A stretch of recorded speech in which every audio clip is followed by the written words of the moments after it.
Закрой тоже дверь.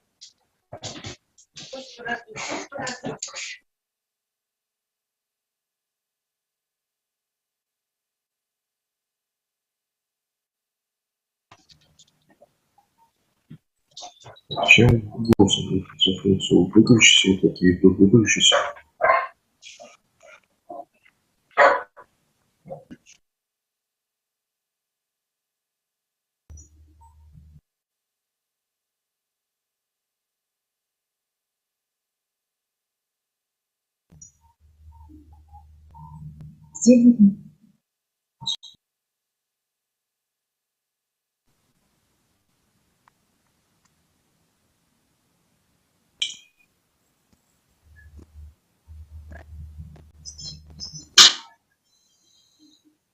Здравствуйте, дорогие зрители!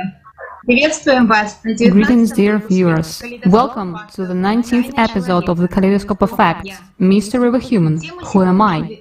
The subject of today's broadcast has at all times excited and continues to excite the greatest minds of humankind.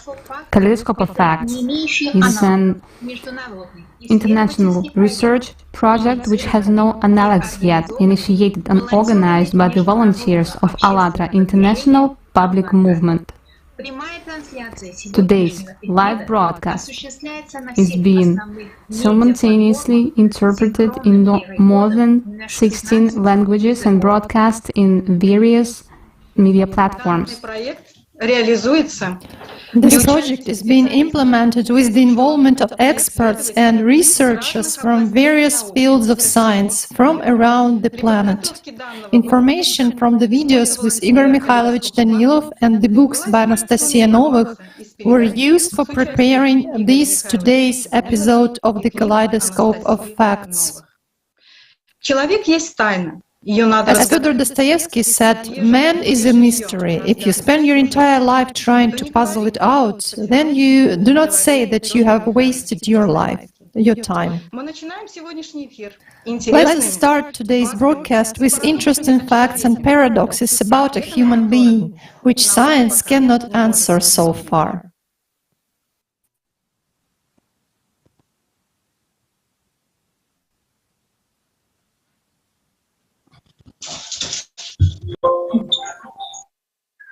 We are used to define a human by our reflection in the mirror and by people we see. Our self-image is shaped by our social roles and opinions of people around us. For science, a human is the most mysterious and difficult object to study. Physics could temporarily define the world of atom. Biology managed to bring some order to the construction of life. Based on physics and biology, anthropology in turn explains something about the structure of the human body and some of the mechanisms of its physiology, but the portrait obtained by combining all the data, obviously, doesn't correspond to reality. In this form, it turns out that a human is an animal similar to many other animals. At the same time, it is unable to explain thousands of phenomena and superpowers possessed by millions of people. Such superpowers of people have become the subject of social, scientific research and publications in the media relatively recently. So what are these abilities? Where do they come from? At this point, official science can give an answer. Let's watch a video.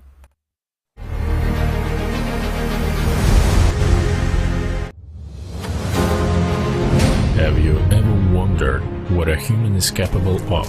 Nowadays, there are many examples of human abilities that are phenomenal and unexplainable by science. Electric Man Rajmohan Nair withstands exposure to a few dozen milliamperes of electric current, which can be lethal for most people. People with unrealistic ability to attract not only metal objects to their body. Steering wheel sculpture painted an extremely detailed landscape of London after just one flight in a helicopter over the city. Tim Creedland feels no pain at all. He diligently studied anatomy so as not to damage his internal organs during performances. Wolf Messing was able to read other people's thoughts, predict the future, and see events that took place thousands of kilometers away. And these unique abilities appear in people spontaneously. They see with X-ray vision and make accurate diagnoses. I see not just in one plane. It's not just an X-ray picture. It's all planes. Ben Underwood became blind after a serious illness. His mother said he should learn to see, and the boy took her words literally. Along with his peers, he rides a bike, plays computer games and basketball.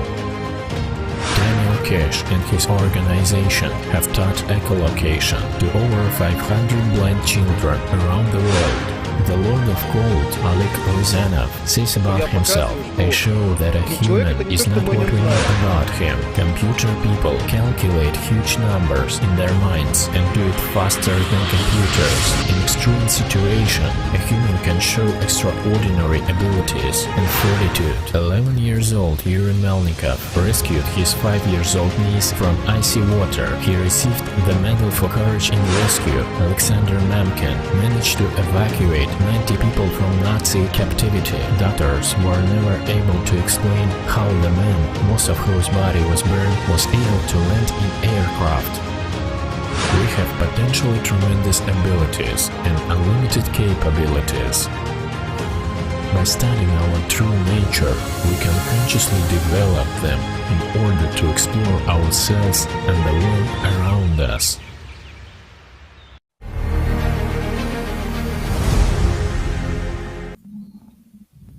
Приведенные в ролике феноменальные способности человека наглядно демонстрируют, что The phenomenal abilities showed in the video clearly demonstrate that a human is not just body, and it's not what we are used to seeing and perceiving. Today, we classify such abilities as miracles or wonders. But are they really miracles? Perhaps these are the physical laws, which, as of today, have no scientific basis yet. It may be a manifestation of the subtle psychic energy, which Tsiolkovsky, Vernadsky, Roerich, and other great thinkers talked about in the early 20th century. And most importantly, why is a human given such abilities? Serious scientific research in the field of phenomenology began around the end of the 19th and the beginning of the 20th centuries. At that time, such famous scientists as Joseph Banks Rain, Vladimir Mikhailovich Bechterev, Bernard Bernardovich Kaczynski, Pyotr Petrovich Lazarev, Francesco Sazamali, Guglielmo Marconi, Leonid Leonidovich Vassiliev were working on such issues. Since that time, a large amount of information, descriptions, and regular experimental data, which are confirmed of paranormal influence of a human on the world, have been accumulated. In turn, this has led to the point that there are new trends bordering in metaphysics, like psychotronics, energy bioinformatics, biophotonics, quantum biology, wave genetics, and psychophysics. Recent discoveries in the field of quantum physics and also an opportunity to practically apply them let us explain and look from another point of view at some unsolvable issues. And now teleportation, telekinesis, and telepathy begin to look already less fantastic, and science is already trying to evaluate and give some assessment to this phenomena. Moreover, modern science is actively developing areas related to the mystery of human consciousness. Some researchers still try to make unsuccessful attempts to find consciousness in the brain, but there are more and more of those who understand that consciousness is beyond the human body, and rapid development of information cloud technology enables us to understand and accept this fact more easily. Development of digital technology has pushed earth science to create artificial consciousness, which is similar to human consciousness. However, what can this lead to in our today's consumerist format? we can see that the potential of a human is limitless, and even materialistic science speaks about it nowadays. Only a little issue remains. Does a human himself really know who he is? Does he know that he is the creator of both the great good and the terrible evil? Does a human know why he is here on Earth and what is the purpose of his life? Modern scientific research can either promote the creative evolution of all humankind or bring us to universal degradation, directly to the disclosure of a person's of human potential, inner potential, or close all our normal aspects for development as personalities. Everything is decided by ourselves. The subject of immortality has always worried people since ancient times, and nowadays science is actively researching and developing in its direction. Even separate scientific trends arise. Yeva and Alexei will speak about this in more detail. Now I give the floor to you.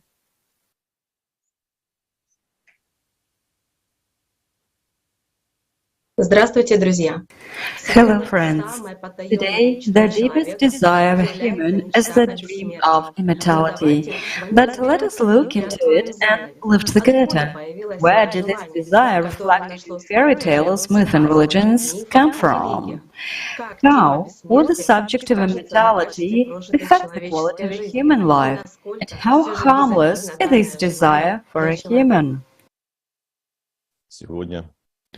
Today, many scientists claim that already the current generation will witness the birth of a new human species, Homo immortalis, the immortal man. The term immortology, the science of immortality, appeared in 1974, but the transition from a philosophical category to an experimental one occurred in 1985, when a group of researchers at the Department of Botany at Ruhr University, under the direction of Karl Esser, unexpectedly, even for themselves during the experiments, received eternally young, undying organisms. They were mutated forms of the filamentous fungus Podospora anserina, bred more than 30 years ago. The specimens are still alive today, feeling fine and showing no signs of aging. But the truth is, man is not a mushroom. In 1990s, another international program, Human Genome, was launched in order to solve the question of human immortality at the genetic level. As soon as scientists announced their findings and successes, many of the world's leading powers invested considerable resources in these developments. Today, it's one of the most expensive scientific projects in the world, with questionable benefit for mankind. In addition, the science of immortality also relies on cryonics and nanotechnology. Cryonics, or cryopreservation, is the freezing of the body in liquid nitrogen. A certain scientist, Dr. James Barham, has been preserved this way in the United States in 1967. In addition to the US, cryopreservation exists in Russia and China. In total, there are up to 370 cryopatients in the world and more than 200 animals, but can they be called immortal? Who benefits from such mortality? Nanotechnology is a fairly young field of research. It is assumed that molecular robots, or nanorobots, being inside a human body, will be able to eliminate all damages occurring in cells, stimulate regeneration, turn on or block any genes, improving the body, meaning it can both provide life extension and have negative effects, depending on the purpose. Современный мир прородил еще одно подобие вечной жизни — цифровое бессмертие. Modern world gave birth to another kind of eternal life, digital immortality, a technology which allows preserving human consciousness as a program and giving its virtual copy an opportunity to communicate with people. Based on the information obtained about the person during his lifetime, the copy should be able to behave like the original, react and think like a man. Experiments are already being conducted in full swing. In 2017, James Fahas, an American journalist and programmer, whose father was dying, created Deadbot. It is a chatbot for Facebook that can imitate correspondence with his deceased father. The program can recognize the speech of loved ones, give them written responses on behalf of the deceased, and upload audio and video files. Lacha's father managed managed to communicate with his virtual double while he was still alive. He taught him new things and approved of the result. Also, there is another example. North Korea, developers created a virtual copy of a 7-year-old girl who died of cancer. The programmers found a prototype, a girl actress, and they matched its movements and voice and created a virtual park where the girl could meet her mother. Next, the mother was offered to wear a virtual reality helmet, and she celebrated her birthday with her virtual daughter. These digital copies will only be able to live in the virtual world and learn immortality from in real life. The subject of immortality is closely connected with the post-mortal resurrection. It has been mentioned in religions and beliefs since ancient times in India, China, but the Slavs and the peoples of Africa and America. After the Babylonian captivity, the Jews borrowed from their religion the immortality of the soul, without separating this concept from the body. The idea of the upcoming resurrection of the dead in the body was firmly rooted in the Torah and then migrated to Christianity. The mortal gods of the ancient Greeks were known for their wickedness, cruelty, immorality, and they saw the afterlife as a gloomy and hopeless abode of shadows and monsters. This was done so that man would feel fearful and desperate at the thought of death. Isn't that how it is presented today? That is why people are attracted to living forever in the body or to rebirth in the body. Psychologists link to the hidden desire of man in response to irrational fear of death, thanatophobia. A person tries to either avoid the object of the phobia death or to reduce the fear of it with the help of some actions and religious rules and rituals. This fear comes from the subconscious, that eternity is inaccessible due to lack of experience and knowledge. Nowadays, society promotes material values and consumer principles, accumulation and multiplication of money, property, real estate, saving and passing it on as an inheritance. Man sees the purpose of his life in it, trying to acquire the glory of himself and keep it after his death, such a surrogate of immortality. Don't you believe it? Let's back to school material. My good genius knows that I would rather prefer the immortality of my creations to the immortality of my soul. Alexander Sergeyevich Pushkin. But is eternal life in the body the ideal good on which religions rely? Isn't that there couldn't be any doubt, but hasn't a substitution taken place here? Psychological surveys show that people's wishes are much simpler, not suffering from diseases and having a healthy body, but no one has expressed a desire to live forever. In the conditions of existing consumer society, the following scenario is likely to happen. Science will reveal the secret of immortality, but it will not become accessible to ordinary people. History will repeat itself with people, their children and grandchildren, feeding some group of priests, rulers who will not grow old, while people will continue to die for generations. This will lead to wars and bloodshed. So what's the point here? When Jesus was persecuted on the way to Golgotha, he felt very bad. He stopped on the threshold of the house of one of the Jews whose name was Ahasuerus and asked for water. The latter rudely chased him away, and Jesus said to him, "You are afraid of your life, so you will live forever." So then, Ahasuerus cannot die and rule the world, no matter how sick he is of it. The same fate befell the Dalai Lama, whom the Buddha condemned to eternal rebirth in the body for blasphemy. Immortality in the body is certainly a myth. All matter is mortal and finite, but to prolong life for a certain and sufficiently long time is quite real, but on the condition that you clearly understand and accept the truth. The highest value in this world is human life. Every person's life must be cherished as his own.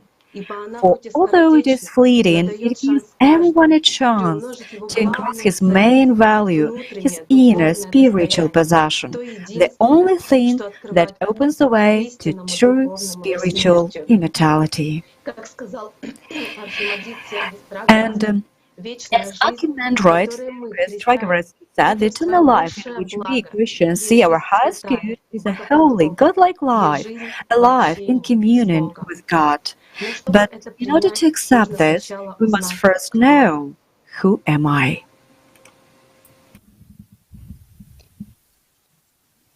Спасибо большое, Ева и Алексей. Thank you very much, Eva and Alexei. Indeed, at all times we were concerned with this question. Is immortality possible? How to achieve it? And is it possible at all? On March 13th, 2022, there will be the 20th Kaleidoscope of Facts, Immortality in the Body or Eternal Life. At this event, we will expand on the possibility to prolong life beyond the species limit. Also, we will find out why a human is to live forever. What do ancient scriptures say about eternal life? And what does modern science know about it? Can a human being actually gain immortality, and in what? We kindly invite everyone to join in search of the answers for these and many other questions. Now, let's welcome our next speaker. Alexei, the floor is yours. Well, thank you very much. And happy to see everyone. The question, who am I, is the one that everyone is asking himself at some point in life. And the sooner you find the answer for yourself, the better, as everything in your life depends on how you answer this question. How you live depends on how you answer this question. Well, let's try to find out the answer together by going through the possibilities using some logical reasoning. Well, you might say, what's he talking about? I'm this body. Well, or maybe I'm in this body. Well, and here come the first doubts. Let's take a look at our bodies. Trillions of cells, each with a very specific function, working together as an organism. Thousands of electrochemical processes occur every second involving compounds we've never even heard of. All of this not only without any intervention from our side, but without us even knowing, let alone taking any active participation in these processes. Well, you know, I've been into biohacking for quite some time, and scientists make a lot of new discoveries and publish plenty of new information every day about our bodies. Yet, it seems that there is still much more to be discovered than what's already known.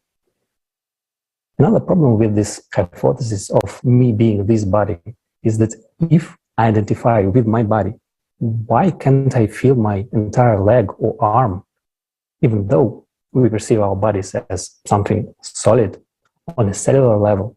Nothing stands still.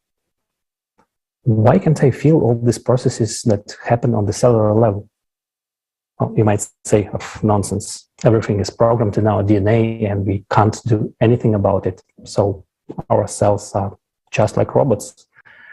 But there's a problem with this theory too. For example, the phenomenon of phenotypic plasticity. When an organism acquires during its lifetime characteristics that differ from those coded in its genetic material. This means that the phenotype, the characteristics of an organism, can change without changing the underlying DNA sequence. Well, moreover, the cells of our bodies are constantly being replaced by new ones. You may have heard that your body renews every 7 to 10 years. Well, there's still a lot of debates in the scientific community on whether all of our cells are being replaced with new ones and how often, but you get the point. We can conclude that if I was this body, I would know everything about it and would be able to control and be conscious about the inner processes. But for most of us, our knowledge of the body is limited to, doctor, something hurts here. Oh, so it's clear that we can't be our bodies. Okay, this one was easy. Now let's turn to what's happening right now inside your minds. What about all your thoughts, desires, memories, likes and dislikes? Oh, maybe they're all firmly yours. But what if, at this very moment, you take out your mind and read it like a book? What would you see in the pages of your mind? Well, the next clue could be that all your mental contents are generated by yourself. Therefore, you are your thoughts. But are you generating this swarm of thoughts? Can you stop the thoughts from flooding your mind? Can you decide which thoughts to have? Can you hold a thought even for 1 minute? Or can you feel each thought as it arises, or do they just pop out autonomously? Ever been triggered by something from your past without consciously knowing why this is happening right now, at this very moment? So, thoughts are flowing without any conscious intervention from your side.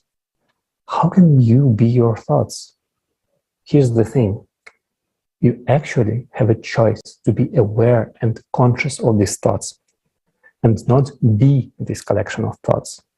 By being aware of your thoughts, I mean you can hear them and choose how to react, or if to react at all. So, if I am not this body and not these thoughts, who am I? Am I the one who hears the thoughts? Oh, that's closer, but this is only a part of the story. Now, who hears the thoughts then? Is it me, or am I observing the one that hears the thoughts? Curious to know the answer?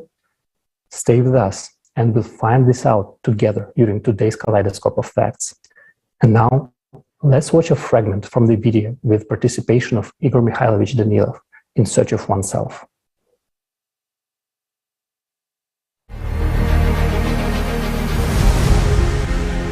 That's also a very interesting question about who am I? After all, addressing psychologists, what answer do people get? That you're a set of, let's say, both shortcomings and merits of some kind, meaning of some qualities. And what kind of letters do people even send sometimes? About the fact that once left one-on-one with myself, I wondered, who is the real me? And I realized that... And the answer is hidden in this very question, and few people think about it. And unfortunately, psychology, we understand what it is, what kind of science it actually is. It does not reveal this point. After all, in the question itself, in these words already, the answer is hidden. Think about it, my friends. Once left, one-on-one with myself, there's already an understanding of who I am and who I'm one-on-one with.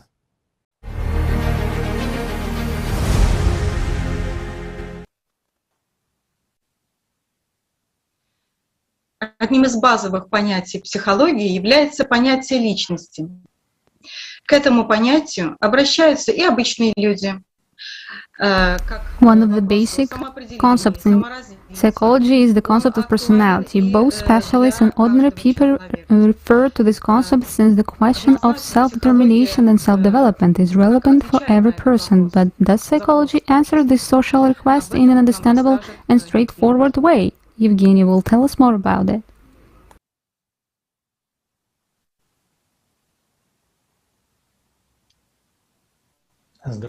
Greetings, friends. The concept of personality is the cornerstone in understanding who a human really is. Let's see how modern science defines the concept of personality. And I would like to begin my speech with an excerpt from the video with the participation of Igor Mikhailovich Danilov, Impact and Protection.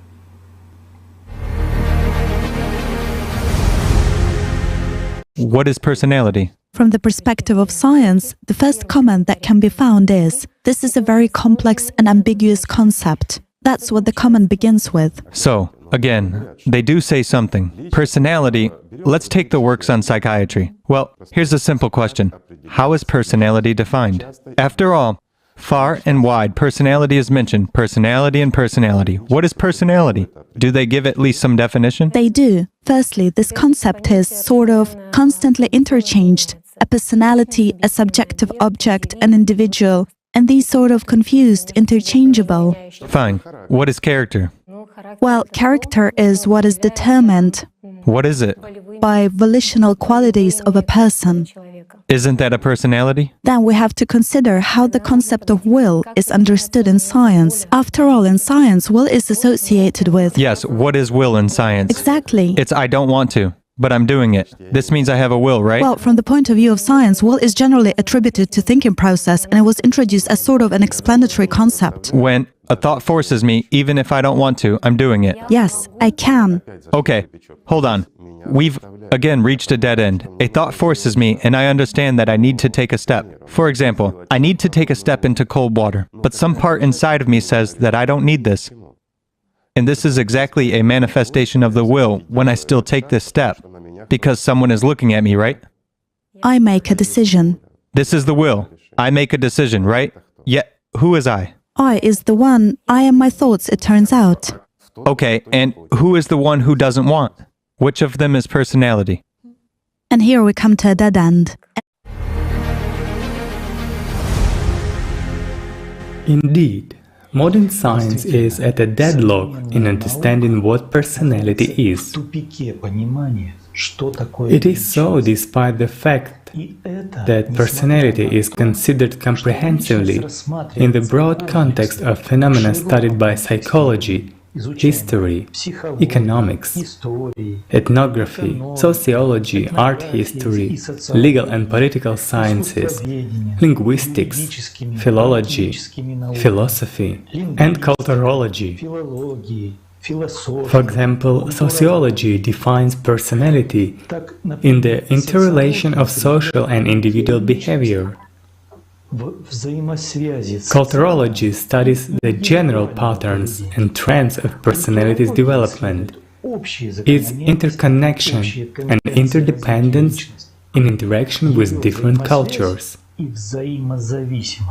Philology is able neither to study a person outside their language, nor to study language in isolation from its carrier, a linguistic personality.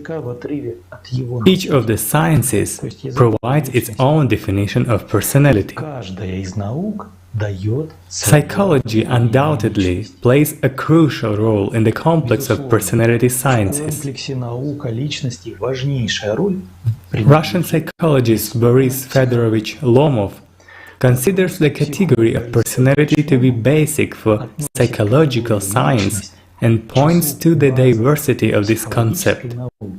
And what do we see? The big explanatory dictionary of psychology says that it is one of the most complex terms, as it has a very wide range of use, and today it has more than 50 different definitions. There are experts who say that some people are just individuals, but not personalities. As an example, they give criminals or mentally ill people who are not considered to be personalities. From their point of view, creative people are called personalities, and it is stated that personality is not born, they become ones. Other experts believe that every social individual, human, is a personality. Psychologists agree that attempts to study personality will not succeed, no matter how thoroughly the human body, the functions of the human brain, the dynamics of mental processes and states are studied.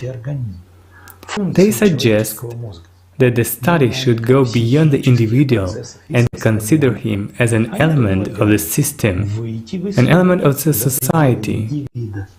They believe that only an analysis of the individual-society relationship can reveal the basic properties of the individual as a personality. In the reference book Psychology of AZ by Cordwell, it is indicated that personality is a phenomenon of social development, a living person with consciousness and self-awareness, adding that the term denotes stable characteristics or traits of a person that determine his thinking and behavior in various situations. That is, it is a set of patterns of behavior, habits, conclusions, the manner of moving, speaking, a set of judgments, the level of intelligence, education, breadth of views, and many other external manifestations of a person. But these are all external, variable characteristics that change in the course of human's life. Adult or child, married or divorced, astronaut or cook, sex and gender, class, religion, these are all easily changing characteristics. Even gender today is not a constant characteristic, but the personality is not disappearing anywhere. But then who is personality in fact? If the way modern science defines it is so vague, changeable, and not clearly defined. Modern science studies the characteristics, external manifestations of personality, without examining it itself. But is it personality that is being studied? If we look at the English word personality and track its origin, we will see that it came from the Latin language, in which person meant mask, role, character in the theater. This term very accurately characterizes the current situation in the study of the concept of personality by modern official science. Template masks of behavior that are formed in the process of human social life are being studied nowadays. In other words, only the work of consciousness, without understanding human's dual nature, without taking into account his spiritual component. To sum up, modern understanding of personality by science can be expressed in the words of Carl Jung. Yes, what is called personality is a great and mysterious question. All that can be said about it is curiously unsatisfactory and inadequate, and there is always the threatening danger that the discussion will lose itself in mere talk that is as redundant as it is hollow. And unfortunately, modern official science is far from understanding the true essence of personality as a spiritual being, from understanding its properties and goals. And without this understanding, it is impossible to answer the most basic questions of every person. Who am I really? And what is the true purpose of my life in this world? Thank you.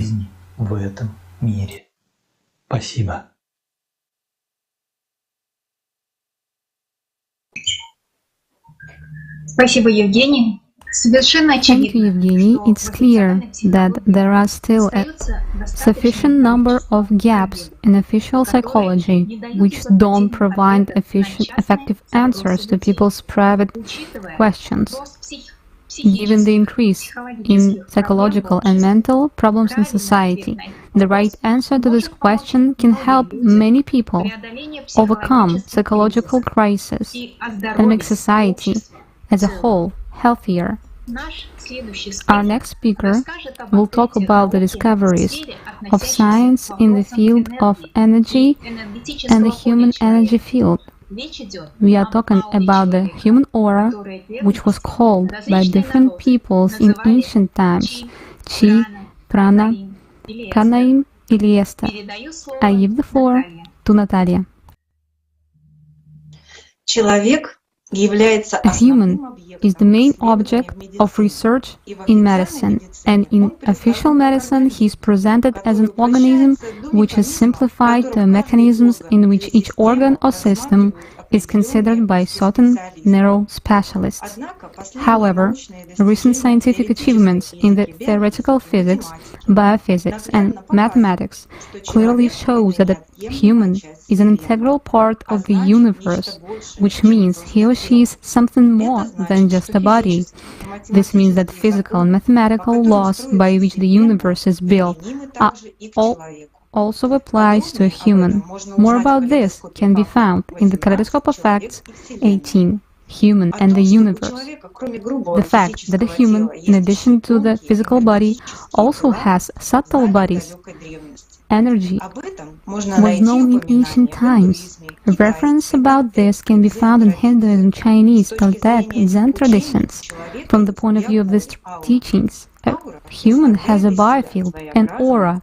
The aura is a kind of subtle bodies in which the vital energy, ki, in China, or prana in India, is concentrated and circulates. This energy permeates everything all around, and its foundation is the construction of the universe. These subtle bodies around the physical body, like Russian dolls. Each of the bodies has its own properties, density, boundaries, and is responsible for its structures. Nevertheless, they maintain a connection with each other. According to these teachings, the human body is permeated by many energy channels, meridians, channels intertwined from energy centers, chakras. Chakras can be compared to gateways. When they open slightly, the flow of energy from the subtle body passes into physical one. This exchange of energy with the outside world is a vital function of the chakras and aura. It is this energy exchanged, this connection that holds all the cells within one organism and guarantees the coordinated work of the entire system. Modern scientists have been conducting numerous experiments for more than 100 years, which confirms a presence of biofield in human at the scientific level. The most famous of these experiments is the Killian method, in which the radiation of objects is photographed in high-frequency currents. In 1961, the Killians managed to observe and photograph the skin integument of the human body, and it turns out that these currents go out from one point to enter another. They look like corona discharged prominences and are painted in various colors. The color and intensity of this glow depends on the physical-emotional state of the person. These developments have become very popular all over the world. This method is being improved to this day in the laboratories of the USA, Russia, and other countries. In the photographs you see an image of the aura made with the help of modern equipment. Doctor of Technical Science, Professor Konstantin Georgievich Korotkov improved the Kirlian device, computerized and the installation, and developed a new research method which became known as gas discharge visualization. His apparatus allows to see the entire human aura. Korotkov calls it the information field. In the picture you can see the modern aurograph and the image received with it. In 1983, the head of the USSR Academy of Sciences published studies showing that around any biological object, due to its vital activity, a complex picture of physical fields is formed that carries information about the biosystem. There were 8 types of field defined. The overlapping of these physical fields forms an aura, but later studies by scientists Bondarenko, Ryzhevnin experimentally confirmed that electromagnetic and biofield radiation have a different nature, and is the external field of a human. There is also something which is unlike electromagnetic radiation, has a different nature. In addition, there are biofield radiation that are pulsed non-harmonic nature, and they are recorded to a considerable distance from a human without signal attenuation. A group of scientists led by academician Anatoly Fedorovich Akhatrin revealed that both living and non-living objects have this field. It's made up from a very small particles. They are called microleptons. The microlepton field, the bioplasma of each person in turn organically enters the earth field, constantly contacts and reacts to the fields of the other people, objects, buildings, motor vehicles. These data were confirmed at the Moscow Academy of Medical Sciences and supported by the studies in the UK, the Netherlands, Germany and Poland. At this picture, you could see the photo of these microleptons, which were made by Arkadrian. System theory and field theory are gradually carving out a niche in biology because it's clear that it's impossible to determine the behavior of an integral living organism by its individual components. In order for the most complex structure of a living body with its many billions of cells to work successfully, well-coordinated and synchronous actions are necessary, often affecting millions of cells, but the signals in the nervous system propagate at a very low speed, insufficient to control all the processes of the body. Such a non-energetic information transfer is provided by morphogenic, that is, formative fields, which Professor Alexander Gavrilovich Gurevich spoke about back in 1944. Alexander Gurevich, in the work Theory of the Biological Field, anticipates the ideas of DNA laser radiation, also experimentally demonstrated in 1989 by Fritz Albert Popp. Popp managed to prove that the waves of biofield radiation are coherent, that is, harmoniously combined, like laser radiation. When adding this oscillation, the oscillation frequency doesn't change. That means that these waves from a corresponding field inherent in only one organism. The experiments of Petr Petrovich Garyaev and other molecular biologists show that when something happens in just one cell among a billion cells of the human body, each cell of the body instantly knows about it. This phenomenon was called a cellular no-locality, which, by analogy with the phenomenon of quantum plunge in quantum physics. We talked about this phenomenon in more detail in the Kaleidoscope of Facts episode, The Matrix from Illusion to Reality. What makes it possible to extract information about the subject as a whole from any point of the field? This is a holographic principle of an organism construction, meaning coherent radiation. According to academician Kazanchev, the living substance first projects itself in the form of holographic field image and builds concrete earthly biochemical body on the basis of this very image. Thus, there are two sides of life, and the first one is the field, holographic side. Back in 1980, a group of scientists from the Institute of General Physics of the Academy of Sciences, using light and laser microscopy, discovered some vibrating, sounding spherical structures in living chromosomes. That is, DNA molecules create a wave front. Developing the concept further, Garyaev conducted a lot of experiments and proved that DNA has a wave nature.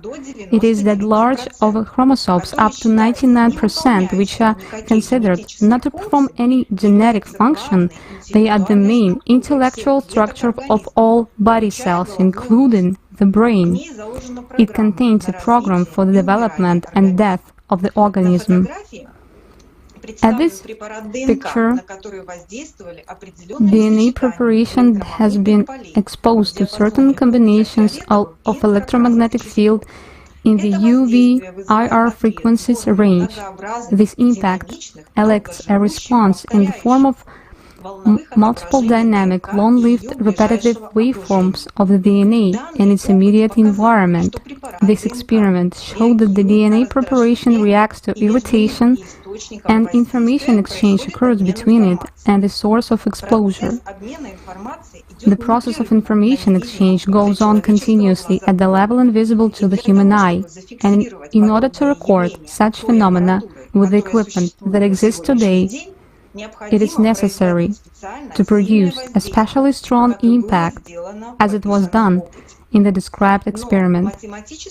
But the constant information exchange is mathematically proven by the theory of physical vacuum. The book Quantum Genome in Terms of Physical Vacuum by Peter Garyaev and Gennady Shipov is devoted to this topic. Quantum physics explains the constant fitting of the body from vacuum in the following way. All matter, including all the cells in our body, molecules and atoms, is 99% empty space or vacuum. This vacuum is filled with energy and information coming from space around us, as well from the universe. In physics, there is such a thing as lamp shift. This phenomenon was experimentally established by Willis Lamp in 1947, for which he won a Nobel Prize in 1955. The hydrogen atom was placed in a vacuum, and it turns out that the vacuum feeds the hydrogen atom. The frequency of this recharge is 1057 MHz. It can be converted to joules. A human being consists of 80% of hydrogen atoms. Therefore, by calculating the average number of hydrogen atoms in the body with a weight of 70 kilograms, for example, it's possible to determine the amount of incoming energy. This constitutes approximately 0.725 kilocalories. This energy comes from vacuum fluctuations. Vacuum fluctuations are a process of constant appearance and disappearance of virtual particles, the photons.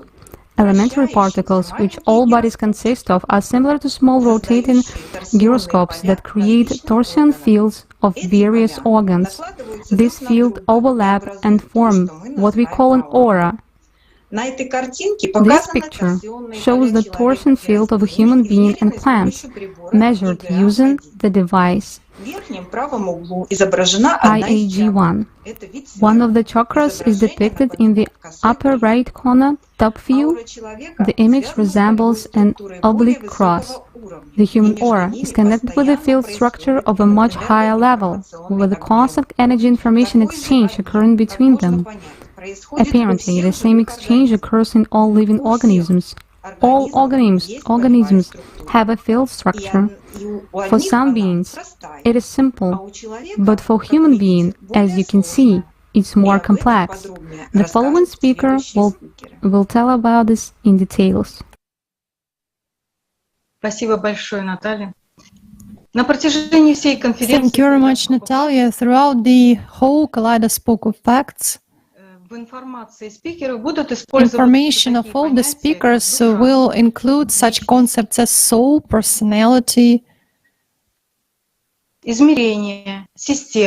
dimensions, system, consciousness, and also the human energy structure.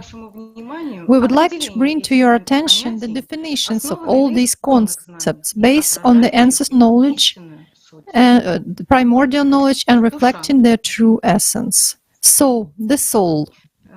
The soul is a true... Can you please bring up the quote on the screen? Цитату на экран. Here it is. Душа является составляющей только The soul is true antimatter, a particle from outside, from spiritual world, from the world of God. The soul is a component only of a human being. It is its main potential, a portal, and every person's direct connection with the spiritual world. The soul is not present in either plants or animals or in any other matter, including intelligent matter.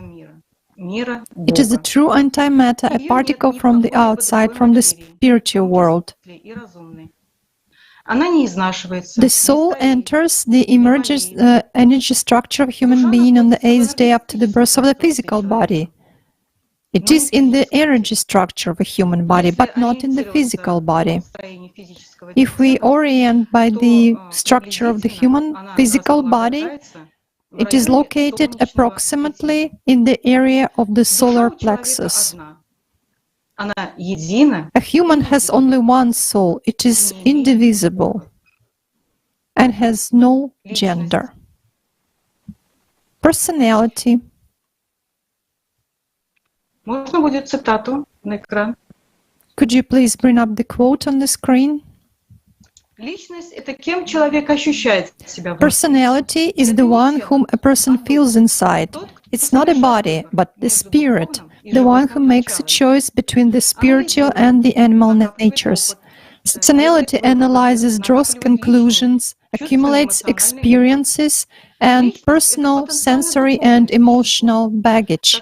Personality is a potentially spiritual being that can already, during its lifetime, thanks to merging of personality with the soul, can go to the spiritual world. Regarding dimensions, dimensions are both subtle and coarse energies that constitute certain energy fields, which in their turn form a particular dimension. There are no clear boundaries between dimensions. The same energies may be present in one dimension and in another one, and in the third one. The global universe consists of 72 dimensions, all in all. Everything that modern science calls the material universe exists only within the first 6 dimensions. From the 7th to the 72nd dimension, there is the world of energy and information, which also forms the material world of the universe.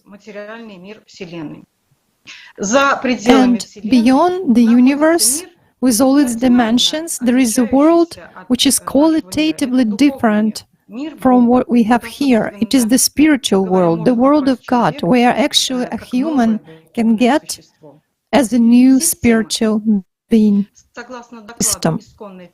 According to the primordial Allat physics report, the system is the septon field. Otherwise, it may be called the unified information field or the animal mind.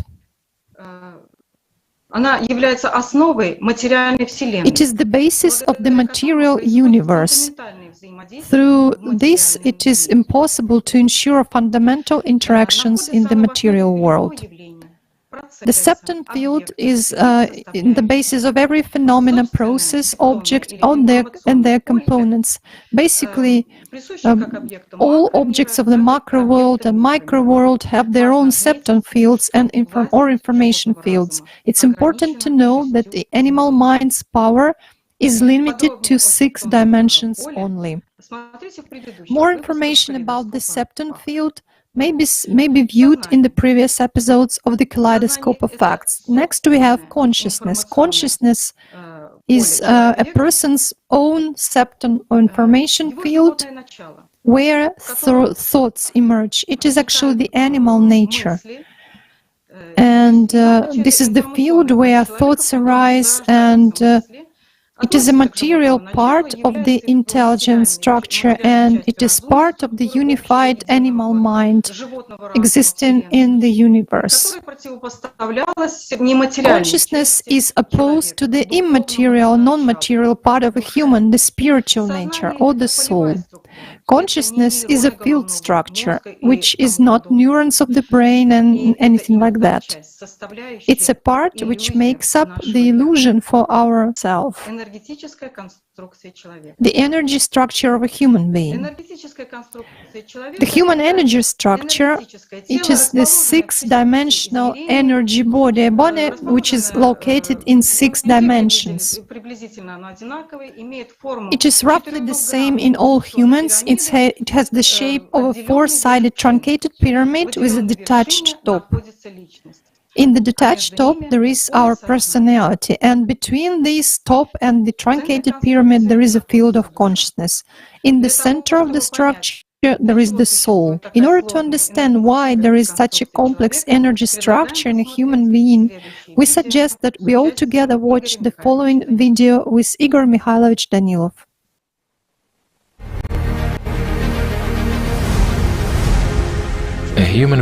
A human being is dual. There is the spiritual nature and the material nature in him. The material nature exists owing to the spiritual nature in the energy sense. In the physical sense, we depend on what we have eaten, meaning these are biological processes and chemical reactions. However, all chemical reactions are also supported by the built-in model, so to say, by the energy structure. If there were no energy structure of a human being as a program, then, well, and not just of a human, but of everything material, it would have simply fallen apart and vanished. There would be a world of chaos, there would be a universe filled with freely flying molecules which wouldn't interact among themselves. For those who are keen on physics, the concept of gravitation and all the rest are not an unfamiliar concept. Well, let's say it is that mysterious graviton which you are looking for. Well, it's for those who are looking. Owing to this, there is information of any bodies in this material world.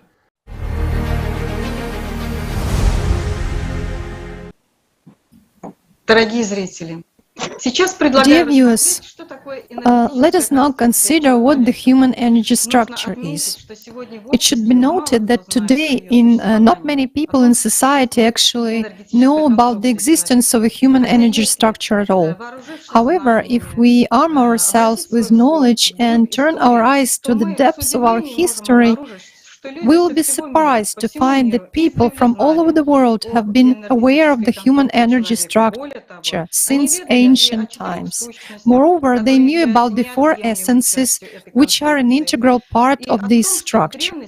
The fact that people in ancient times attached great importance to this knowledge is evidenced by numerous monumental architectural structures around the globe. Let me now give the floor to Rinat. Thank you, Nagis. Hello, friends. Today, we don't have the kind of technology that would allow us to capture human energy construction. However, the speakers in the previous kaleidoscope facts gave arguments and evidence for the existence of an invisible energy construction in man. Human. Today, science has come very close to this understanding, studying the human biofield. At the same time, information about the invisible part of the human structure can be found in the world religions, ancient architectural constructions, and manuscripts. In ancient Egypt, there was knowledge that the human energy structure has a pyramidal shape. Symbolically, the pyramid shape was adopted by humans from the pyramidal stone Benben. Chapter 600 of the pyramid texts states the following: Atum ascended as Benben, which symbolizes the seat of Osiris. There is, since the human structure is pyramidal shaped, it means that it is the birthplace of a new spiritual being. In various parts of the world, the symbolism of pyramidal structures played an important role in the transmission of spiritual knowledge through monumental architecture. Why did Indian Brahmins, priests of Phoenicians, Druids independently from each other at various times consider an ordinary heap of stones stacked in the pyramidal form as sacred? It's all about the stones. Is it all about the stones? For the ancients, this shape was a sacred symbol of the union of earth and heaven. Paradise in Islam, Jannah, is traditionally described by tier structure as a multi-story pyramid that is topped by the low tree of the utmost boundary, mentioned in the Quran, Surah Al-Najm. The pyramid can be seen as personality ascending through the dimensions, where it's reached seventh dimension, just as it reached the lotus, the low tree of the utmost boundary. Christianity, by analogy, describes Jacob's ladder, consisting of 12 steps which connect the earth and heavens, the seventh dimension. The picture of existence in Buddhism is a cosmological pyramid consisting of 31 levels of existence. It is known that the Sumerians in Mesopotamia also built step structure of 3 to 7 tiered, in the form of truncated pyramids on the top of which they installed sacred temples. This entire complex symbolized the connection between heaven and earth, the mystical, sacred center. In ancient Egypt, one such example is the step pyramid of Pharaoh Djoser, whose architect was Imhotep. To put it differently, when developing spiritually, human being still in his life may pass beyond the limitations of the material world, 6 dimensions, and enter the 7th dimension. Thus, the human energy structure becomes more complicated. There is a transformation from pyramidal form to the form of a cube, put on one of its corners. The confirmation of change of human energy structure in Islam and in the main Muslim shrine Kaaba, the recent translation from Arabian means cube, and accordingly has the form of a cube with one marked corner. It is marked with an embedded black stone, which, according to legend, was brought to earth from paradise, from heaven. There is, we see, a clear symbolism indication of result of a person's energy construction transformation from a pyramid into a cube, put on one of its corners and transformation of the person into a spiritual being. And the symbolism of the primordial knowledge, the square, the conditional base of the pyramidal structure of a human, linking all its essences, all his basic essences. It consisted with Aries and earthly, the union of four elements, with masculinity, in contrast to the circle, which served as the symbol of femininity and heaven. The architecture of the building itself displayed the knowledge of the transformation of the square into a circle or rhombus, which was a schematic representation of a cube placed on one of its corners. These symbols capture the knowledge of the energetic transformation of the structure of a human at his spiritual liberation. The traditional architectural solution for the cathedral mosques is as following: a square based passing into a large central dome, which is surrounded by four minarets, or four smaller domes. The interior space of the mosques also indicates the knowledge of human energy construction. The prayer hall at the base often has a square or rectangular shape, with a dome wall on top converging into a single point in the center. Stupas, one of the oldest sacred symbols in construction in the East, are another example of the transmission of knowledge in the form of a pyramid. The architecture reflects the following symbols: three lower steps, the symbols of three-dimensional measurement, the square on which the pyramid structure rests. The four steps indicate the four dimensions, from fourth to seventh. Then there follows a stylized symbol of spiritual transformation, above which there are 13 rings, and the lotus follower, which the structure is crowned with ancient sign Allat. In ancient times, people possessed the knowledge and put it into practice. Between the top and the truncated pyramid, there is consciousness. Given the knowledge of the human pyramidal energy construction, it is not surprising that many of the pyramids were built exactly truncated, without a tip. As an example, the pyramids are Kukulkan and the Teotihuacan in Mexico, Altenha in Belize, Copan in Honduras, Guimar in the Canary Islands, and many others. People's fate after death was also associated with symbolism of the pyramid. For example, Sumerians, ancient Egyptians, Babylonians, or take the traditions of burials in Syria, Palestine, China, Korea, the North Caucasus, Siberia, and so on. These burials have a step pyramidal roof, and on top, as a rule, there is a stone in the form of hemisphere, or an elongated shape, which acts as a symbol of the other world, the seventh dimension. We can find description of the pyramidal structure of a human in the verse of Amar Hayam. Do not rely on corporally you travel and marquee indeed, for not so firm are those, for ancient texts with it. And these lines, marquee, indicate a pyramidal structure, and the four ancient texts are the four essences of human, about which translation is given in Surah 82 of the Quran. Thank you. Which are pointed over there are watchers who are noble, writers of the deeds, who whatever you do. Thank you. I give the floor to Natalia Vladimir, who will tell about us about four essences of a human. Hello, Natalia. Hello, Vladimir. Thank you, Renat. Greetings, friends. And just now we have heard about the human energy structure, that it has the form of a truncated pyramid with four essences as its walls. These are energy information structures that play an important role in a person's life and in his personal destiny. But let's go over it all in detail in order. So, the essences of a human being are located at the sides of the structure, approximately at arm's length away, relative to the physical body. There are the front, the back, the right, and the left essences. They represent the main fields of the four-sided truncated pyramid and are the energy information centers in the overall human structure. The right essence is closely related to this world. Its main characteristics at the domination of the animal nature are aggression, despondency, and fear. Emotional states are anger, greed, resentment, self-chastening, manifestation of all kinds of fantasies and illusions revolving around one and the same problem. Various peoples in their sacred drawings usually depicted the right essence as a strong or aggressive beast, such as a white tiger, a bear, a lion, monkey, or a mythical guardian, or a spirit. The element symbolizing this essence was usually indicated as fire. The left essence, when the animal nature dominates, is characterized by guile, pride, deceit, and seduction. This is a clever and cunning essence which will present everything in the best possible light, its only aim being the distraction of a person from the main aim, from the spiritual path. During its activation, megalomania and a desire for secret power over others can manifest in a person. In ancient treatises, the left essence is commonly referred to a trait either as a terrifying beast or a clever, cunning animal, such as the wolf, a jackal, a mythical monster, dragon.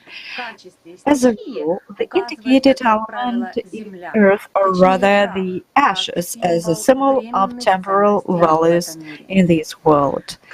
By the way, we should add that the left essence is a champion in manipulating a person's moods and desires. The back essence is a kind of observer of the present and a chronicler of the past. Speaking in associated terms of our time, the back essence can be compared to a computer's hard drive or an airplane black box, in which all of the information about a person's life is stored. The back essence is a kind of a portal. It is an observer, which is directly linked to the pineal gland.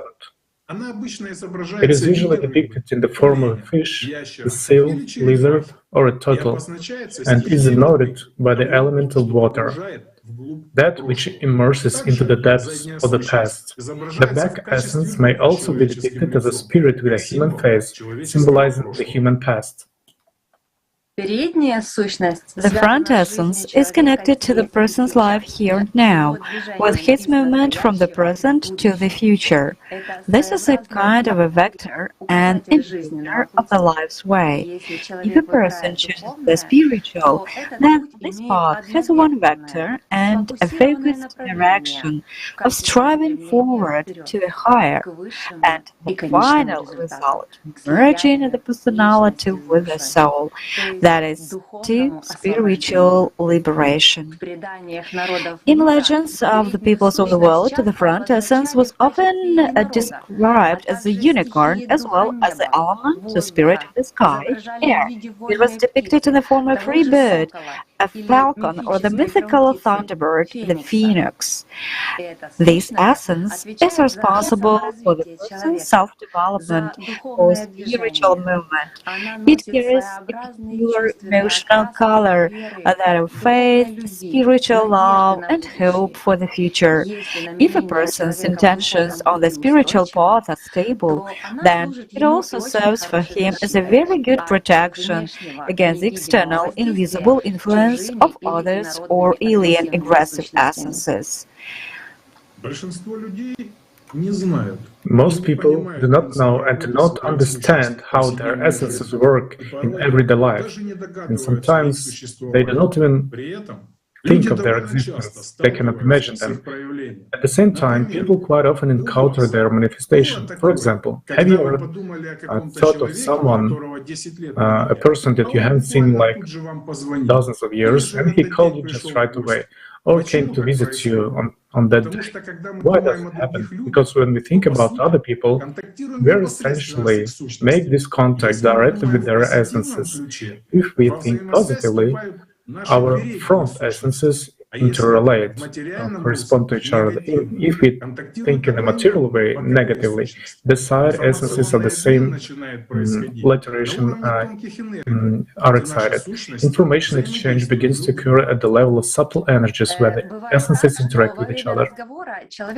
Or it happens that during conversation, a person sometimes already knows in advance what the other person is going to say, feeling, his mood, and mental flow, even before something has been voiced. And again, what is the reason for this phenomenon? And this is precisely the manifestation of the interaction of the essences. After all, for the essences there is no time or space as we understand it. They live according to different laws. Everyone is familiar with the situation when the mood suddenly dramatically changes from sudden state of depression, resentment, irritation, or anger towards not only strangers, but even close friends. And all this is manifestation of the right essence of a person. But spontaneous sexual excitement, attacks of envy, greed, or the desire to rise above another person are the work of the left essence. And if memories from the past just come to you, dreams of the future arise, it is the activation of the back essence of a person. After all, the essences are constantly provoking various thoughts and emotional states in a man. And as soon as the person makes a choice, giving his attention to any thought, from that moment on, the active work of that essence begins. Having knowledge about this and observing one's thoughts and states, personality understands that this is not a myth, but in essence it is reality. A person begins to study their effects on himself, learns to control his thoughts, keeping the negativity out of himself, and simply works efficiently decide as clearly adherent to the spiritual path, and as a result, he's free from their influences, and he gets effective assistants who are perfectly oriented in the world of subtle matter. In fact, the presence of essences in a person's energy structure is related to human choice rather to the creation of conditions for it, to the endowment of personality with a certain degree of freedom. This is the meaning of this whole multidimensional human energy structure. Freedom to choose between the desires of the material world and spiritual aspiration, between good and evil. There is an alternative to choose anger, aggression, envy, pride, and the infinite desires of matter ought not to give all this the power of your attention. To support the spiritual and desire are one thing, your spiritual liberation and movement toward God. In conclusion, let us say that when a person does not attain spiritual liberation in his lifetime, all four essences play an important role in one's after-death fate, as they are real eyewitnesses of every moment of a person's life. They testify against the afterlife during the judgment, and as they say, they tell everything about this personality with all its gods. This is precisely the moment when all the secrets are revealed. Versions of this have been preserved in cultures around the world. And now the next speaker will tell us about them. Eric, we give you the floor. Thank you and have a good day. Yeah, thank you, Natalia. Thank you, Vladimir. Hello, friends. Echoes of knowledge about the four essences have been preserved throughout the world, in particular in the form of traditions, legends and myths about the four winds, four gods, four rulers of the world, four sacred animals, and other beings. Comparing various myths, we noted similar features and their characteristics of the essences. In the mythology of Far Asia, in countries such as China, Korea, Japan, there were four heavenly kings, guardians of the cardinal points, and the fifth main deity was Tian, the deity of the center or middle. Subsequently, the abstract image of the essences was replaced by images of specific mythical characters, Wu Di, five mythical sovereigns, the rulers of the four cardinal direction, and the lord of the center, Huan Di. The Slavs in the old days revered four divine winds that were endowed with the four characteristics of four seasons: winter, summer, autumn, and spring. The latter, spring, endowed with the characteristics of the front essence, was most revered. They were asked the winds for help. They turned to the winds for advice. At the wind, there will be an answer. Will there be an answer? By the way, it is curious that in many Slavic folk tales, it is the wind that helped the hero, which he does not receive either from the moon or from the sun. The pronounced role of these informers, so to say, which was attributed for the invisible world, is clearly traced. In the pyramid texts of the ancient Egypt, 4 essences are placed as 4 gods, the sons of Horus, the defenders of the Osiris throne: Imseti, Duamotep, Hapi, and Quebecinuf. 2 of them are depicted with the heads of wild animals: Hapi with the head of baboon, and Amotep with the head of jackal. They represent lateral essences. Imseti had a human head, personifying the back essence and the human's past, and Quebecinuf was represented with the head of falcon, personifying the front essence and connection with the heavenly world. In the Judeo-Christianity doctrine, a tetramorph is described as a winged creature from the vision of the prophet Ezekiel, which had 4 faces: a lion, an eagle, a human, and a bull. Tetramorph is presented in the form of 4 apocalyptic creatures. In Kabbalah, these creatures are called Hayat HaKodesh, holy animals.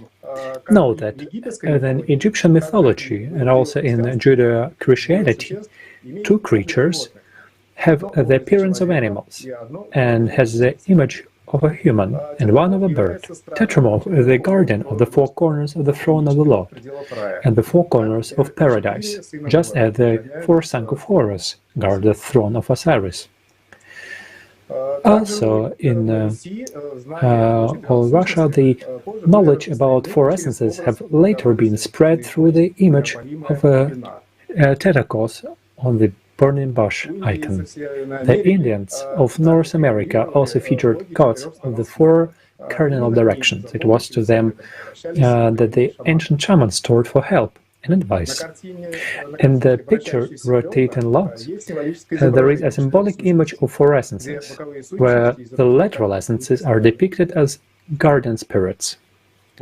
In Islam, references to the 4 essences can be found in Surah 82 of the Holy Quran, where they are presented as observers of a person's life, recording all his deeds. The 17th and the 18th ayat of the 50th surah also contain the information about the essences.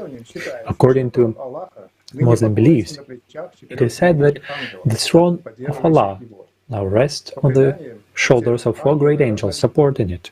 According to legends, these angels have different faces. 1 of them had the face of an eagle, the other of a lion, the 3rd of a bull, and the 4th had the face of a human.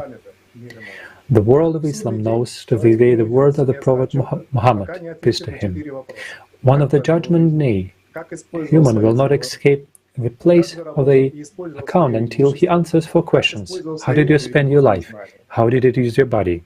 How did you earn and use your property? And how did you use your religion's knowledge?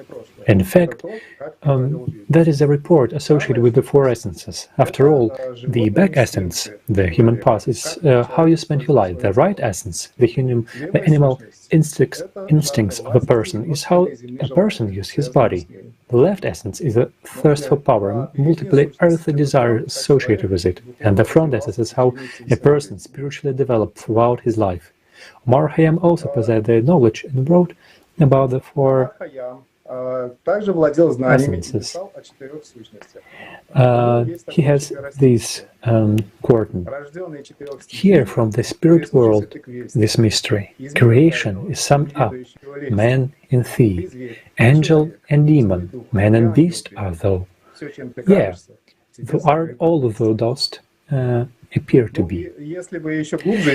And if we study this issue even more deeply in historical sources, then for sure we can find even more interesting facts and expand and supplement this information that we learned from the book by Anastasia Novak, Allat.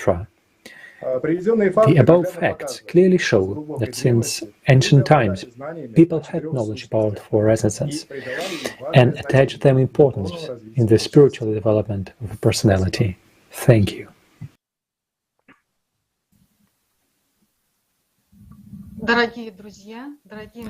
Dear viewers, dear friends, we would like to remind you that you are now watching the 19th episode of Kaleidoscope of Facts, Mystery of a Human, Who Am I, on Allat TV. This event is simultaneously interpreted by volunteers from all over the world into 16 languages, and it is broadcast on all major media platforms. Now we are going to address the subject of our most important component, the soul. Proverbs and sayings about the soul are preserved by all nations of the world. From time immemorial, people have known that it is through the soul that a human can aim eternal life. Let me give the floor to Akmal. Hello, everyone.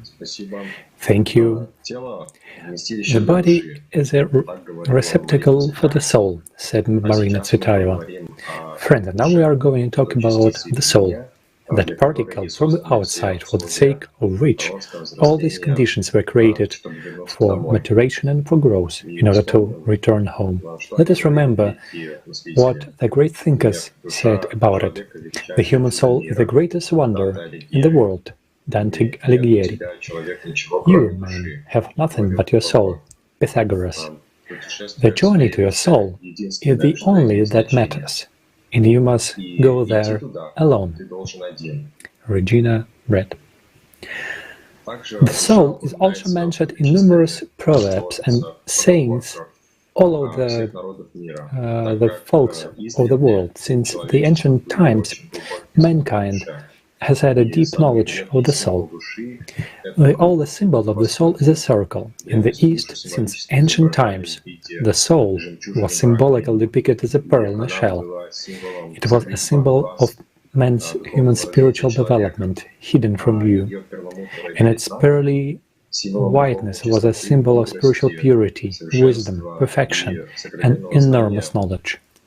Such associative comparison of a soul and a pearl is traced in all world religions.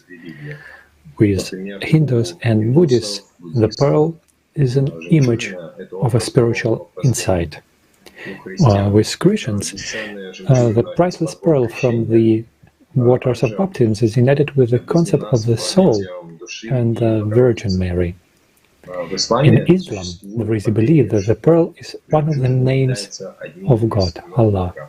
That is the afterlife, the spheres around the writer souls are formed by pearls. The soul is the main spiritual component of every human being. Their soul is antimatter. It has nothing to do with matter, so it does not get sick. And according to primordial knowledge, on the 8th day after birth, the human body, like a vessel, is filled with a soul. And it can be even really recorded. The soul, though, it's an energetic substance. Nevertheless, when it enters the body, it acquires the property of a subtle matter. Therefore, the weight of the newborn on the 8 days increases sharply from 3 to 20 grams, and sometimes, in exceptional cases, up to 50 grams. That is, on the 8th day, there is a sudden jump in the weight of a newborn. It is on the 8th day the child's eyes become lovely and radiant. And in more detail, let's watch a short video about the soul.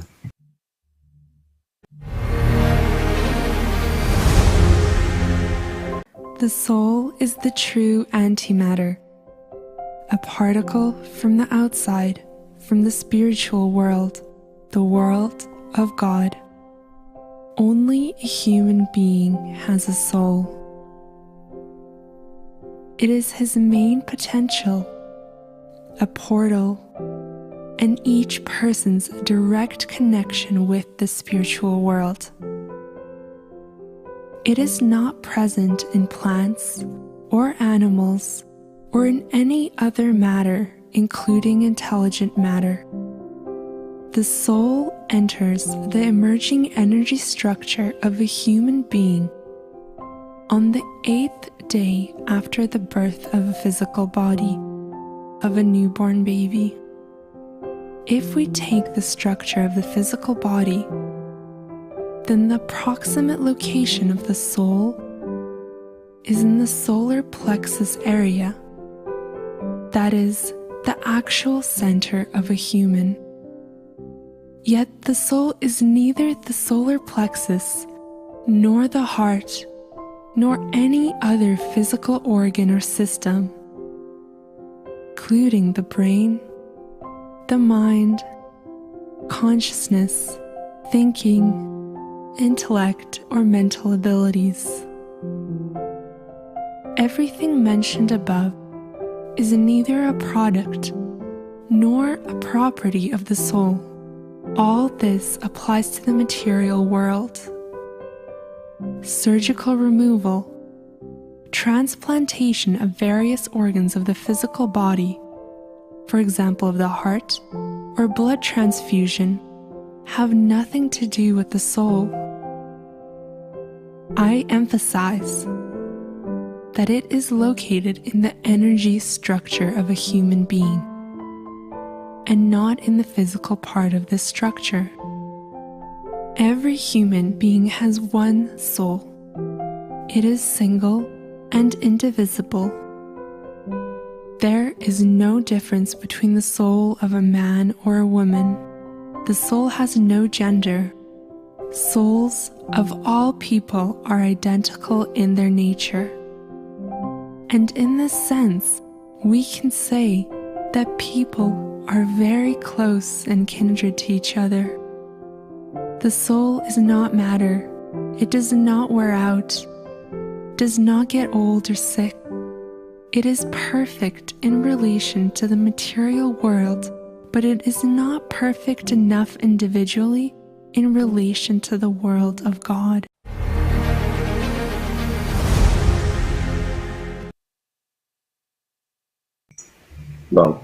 Yes, but what is known about the soul in science today? Is the nature of the soul being studied in science?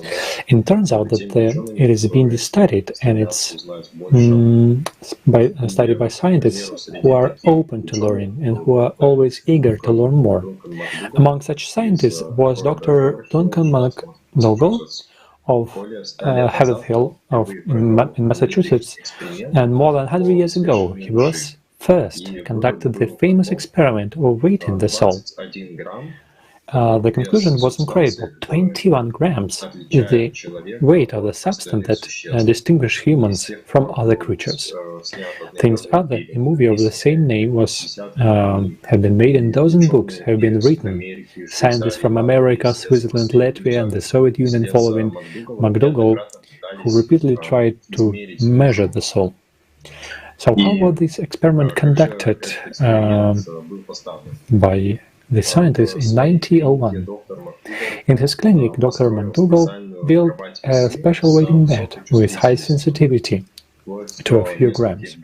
He placed 9 people on it, and 6 terminally ill patients passed through this bed. When a patient was placed on the bed, the scales was set at 0.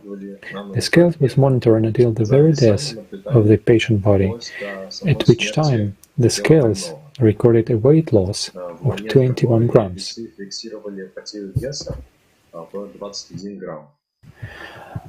The fact that only humans have a soul was confirmed in another experiment by McDougall, who recorded no change in the weight of 15 dogs after their death. And from it, the scientists concluded that humans have a soul, but dogs do not. And after all, in conclusion, everything here is spiritualized, and humans are both spiritualized and soul-filled at the same time. He has a soul. And due to the fact that official science currently denies the loss of primacy of spiritual world and the secondary nature of material world, these studies belong to the category of pseudoscientific.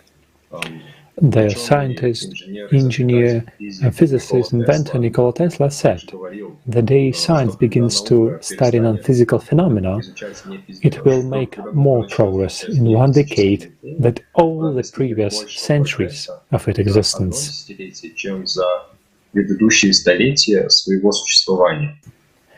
There is now a unique photograph of the soul, which was in a transitional state after the death of the physical body.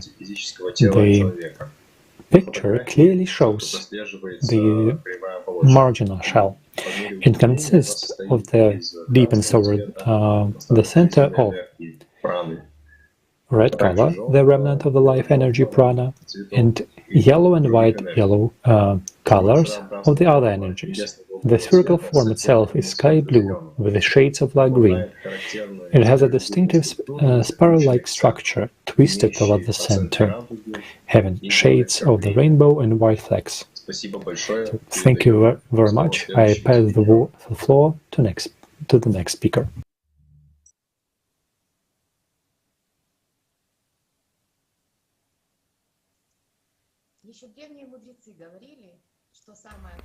Even the ancient sages said that the most important thing in human life is to find oneself, your true nature, know yourself, discover the world. One must first understand, realize, and accept oneself personality. We hear Victoria really bad. Wait for technical. As it was mentioned by the previous speaker, the soul enters the human body at the 8th day after birth. Personality and soul are the spiritual components of a human being. Thanks to the entrance of the human soul into the newborn body, a personality appears and the whole human energy structure is formed. This is how a human becomes a human being. Each personality of a human is like a blank slate. Many nations have preserved echoes of knowledge about the 8th day in the form of the tradition of naming the child on the 8th day after birth of the body. According to the primordial knowledge, a human being is an object composed of energy and matter that simultaneously exists in 6 dimensions. Since our body is in the 3rd dimension and the personality is in the 6th dimension, this explains why the 3-dimensional world is not perceived by the personality. It is an observer from the spiritual nature and lives by the deep inner feelings. Human, as a personality, only invents the power of their attention, choosing between material or spiritual values. A personality is not able to think. It has a holistic perception. We'll watch a video now.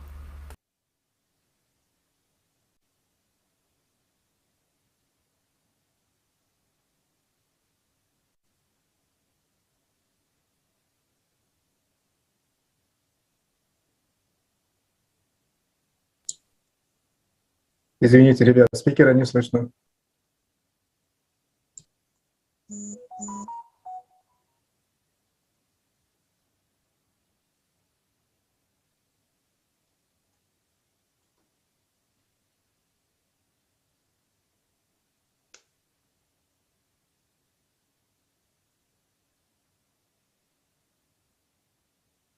А сейчас слышно? Скажите, пожалуйста, сейчас слышно?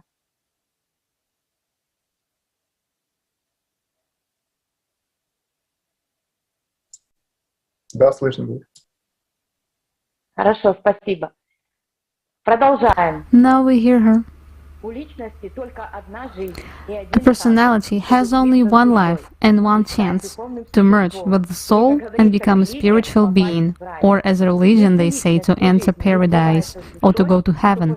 If a personality doesn't merge with the soul during its life, then after that the personality becomes a sub-personality, which remains in the form of a film around the soul, and the soul endorses reincarnation, entering a new body.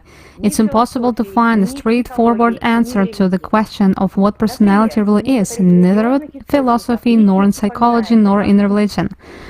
For example, some religious sources refer to personality as a spirit. The Bible says, as the dust returns to the earth as it was, and the spirit returns to God who gave it.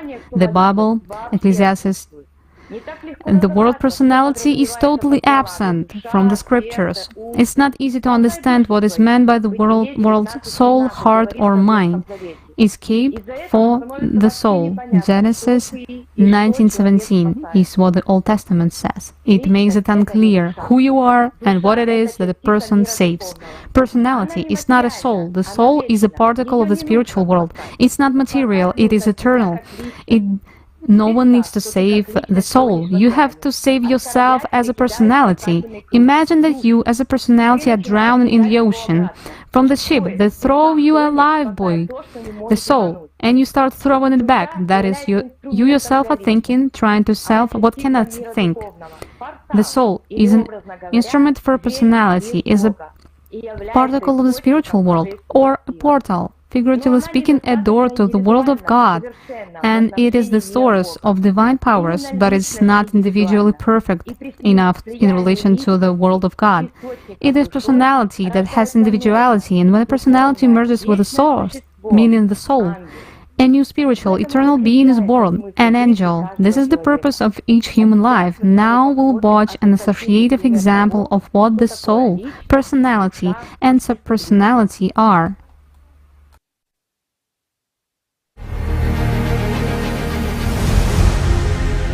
Let's imagine that the torch is a soul. The light from the torch is the life energy coming from the soul. The torch shines into a mirror. What appears in the mirror is the personality. The personality is a reflection from the soul, and the reflection from the personality is a secondary consciousness. The secondary consciousness is what distinguishes human consciousness from animal consciousness, which provides imaginative thinking, intelligence, and so on. The clearer the flashlight, the brighter the personality, and the more developed the secondary consciousness can be. The energy that goes from the soul to the personality can either be directed back to the soul or feed the secondary consciousness. It's up to the personality where to direct the energy. To explain what subpersonality are, let's take a familiar metaphor: torch and a mirror. Subpersonalities are a kind of foggy light filters on the soul. The degree of darkening of such a light filter subpersonality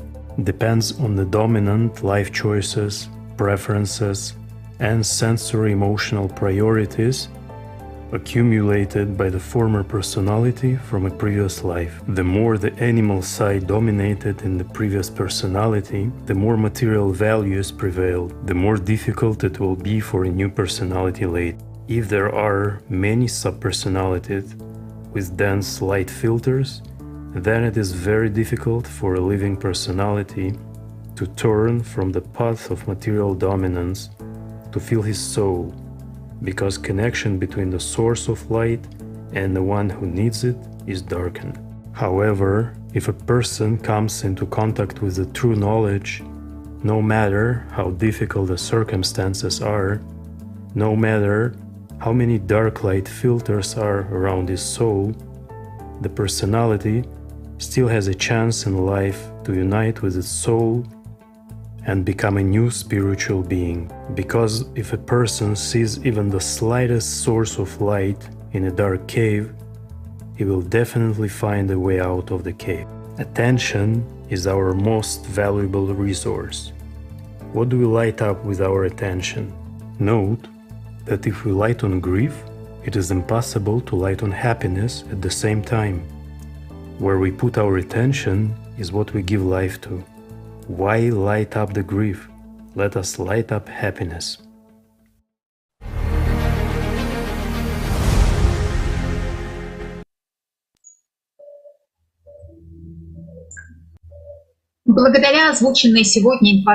Thanks to information which we have heard today, we can make a conclusion that a human is not a soul. A human is not an energy structure. A human is personality and has a chance, a direct connection with the soul, by means of which actually this connection is ensured. What is actually the silver thread? This is what our next speaker, Sevich, will tell us about. Sevich, the floor is yours. Здравствуйте. Greetings. Спасибо, Камила. Здравствуйте, друзья. Thank you very much, Camila. Hello, dear friends. Earlier, the speakers voiced that personality is connected with the soul. A question arises, how is it connected and what is this connection for? Personality is connected with the soul by means of the silver thread, which is called also the silver chain, the light spiral, the luminous ribbon, and other names. At present, information about what the silver thread is almost lost or severely distorted. The silver thread is a thin energy channel through which energy from the spiritual world through the soul constantly flows to personality. Personality is actually free in choosing how to use this energy. Since this energy is the source of existence for consciousness of a human and the system as a whole, consciousness does its best so that personality would put the energy coming from the soul into pictures, images, and thoughts that is constantly imposed on personality. But if personality chooses to invest this energy back into the soul, then an interchange of energy between the soul and personality begins. And this leads to expansion and thickening of the silver thread.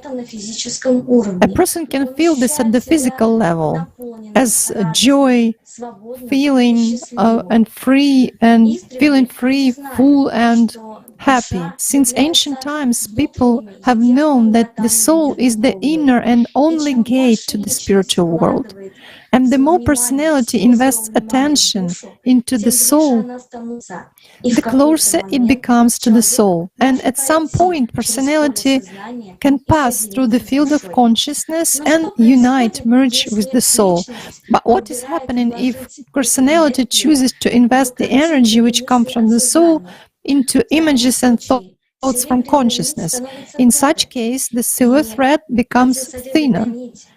Although the silver thread overlaps in the area of the field of consciousness, a person still can feel it on a physical level. In such cases, a person's personality experiences panic, hopelessness, helplessness, and feels pressure on the chest. This is especially noticeable when a person experiences negative emotions such as resentment, anger, or hatred. Such compression is much different from sensations which occur during various diseases. Often this state is described as like the soul hurts, my soul is in pain, but we need to understand that the soul does not get sick and cannot ache. It is a person himself who, by his or her choice, fences himself from the spiritual world and goes astray. This is well described in the verses of the Quran. For example, there is Ayah 125, Surah 6. Whoever Allah wants to guide, He expands His breast to contain Islam.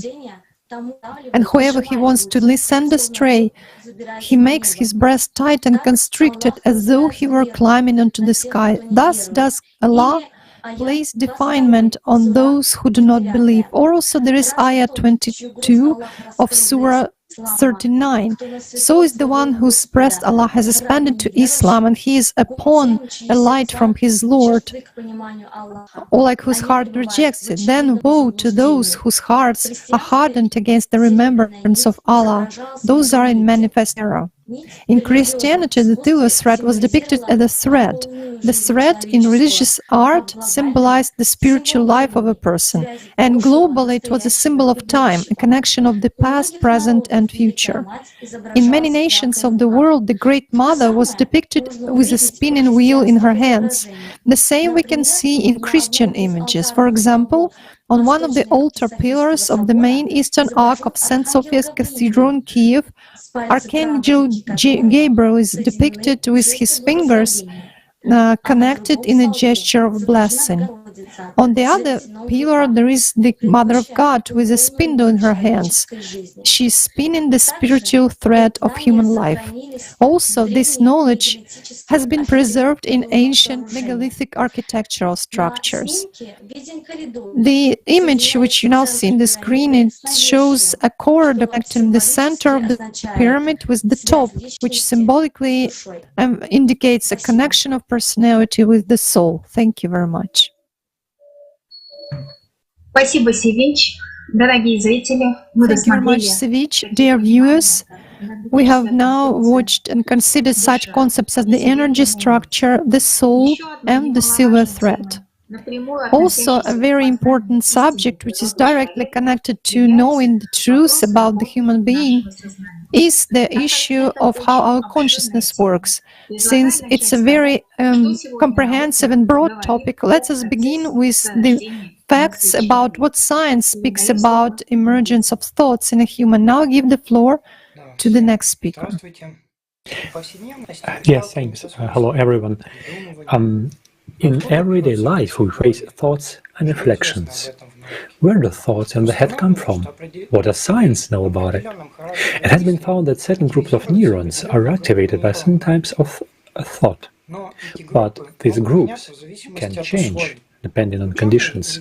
Scientists who study these processes say, like Nobel laureate in physiology and medicine John Eccles, who discovered ionic mechanisms of excitation and inhibition in nerve cells, believe that the brain does not produce thoughts, but only perceive them from outside. Academician Natalia Bekhtira wrote, "A thought exists separately from the brain. It only captures it from space and reads it." She said that the human brain can create only as simple thoughts. Where theories, hypotheses, discoveries are born is still unknown to physiologists. Mathematician and Professor Roger Penrose said of consciousness that laws even deeper than quantum mechanisms are essential for its separation.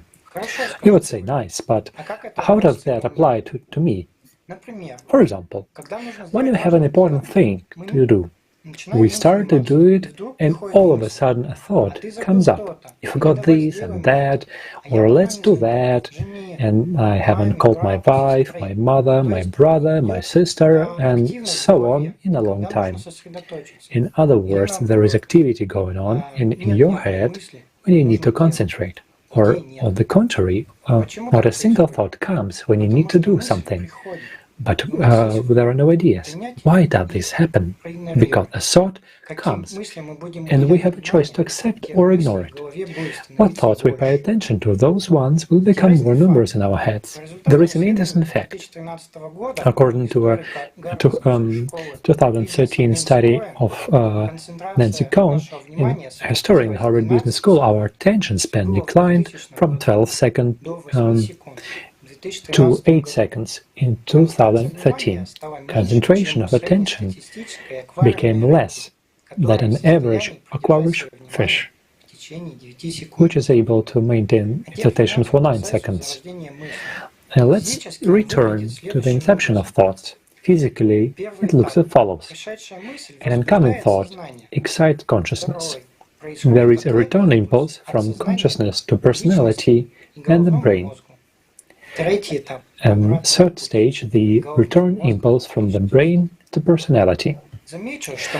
I will draw your attention to the fact that thoughts are essentially parted, comments to action. Why does consciousness want to control personality through thoughts? Personality has power of attention. And the system seeks to gain that power through thoughts and emotions via consciousness. Thoughts are a very powerful tool. The charge that a person puts in the thought is amplified many times. With the help of word, this charge, negative or positive, spreads further. Uncontrolled thoughts lead to equally uncontrolled chaotic result. That's why it's very important to put our attention into positive thoughts, to work on ourselves. We can choose from a huge stream of thoughts. that we need right now and just ignore the rest. And everyone has experience when we act with purpose, ignoring the rest.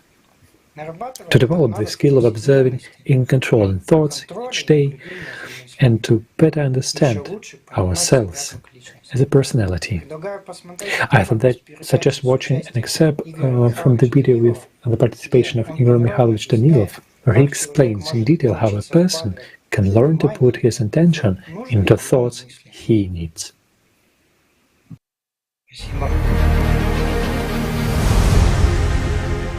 When a person realizes that he wants to be happy, and my friend does want to experience joy, he needs the simplest technique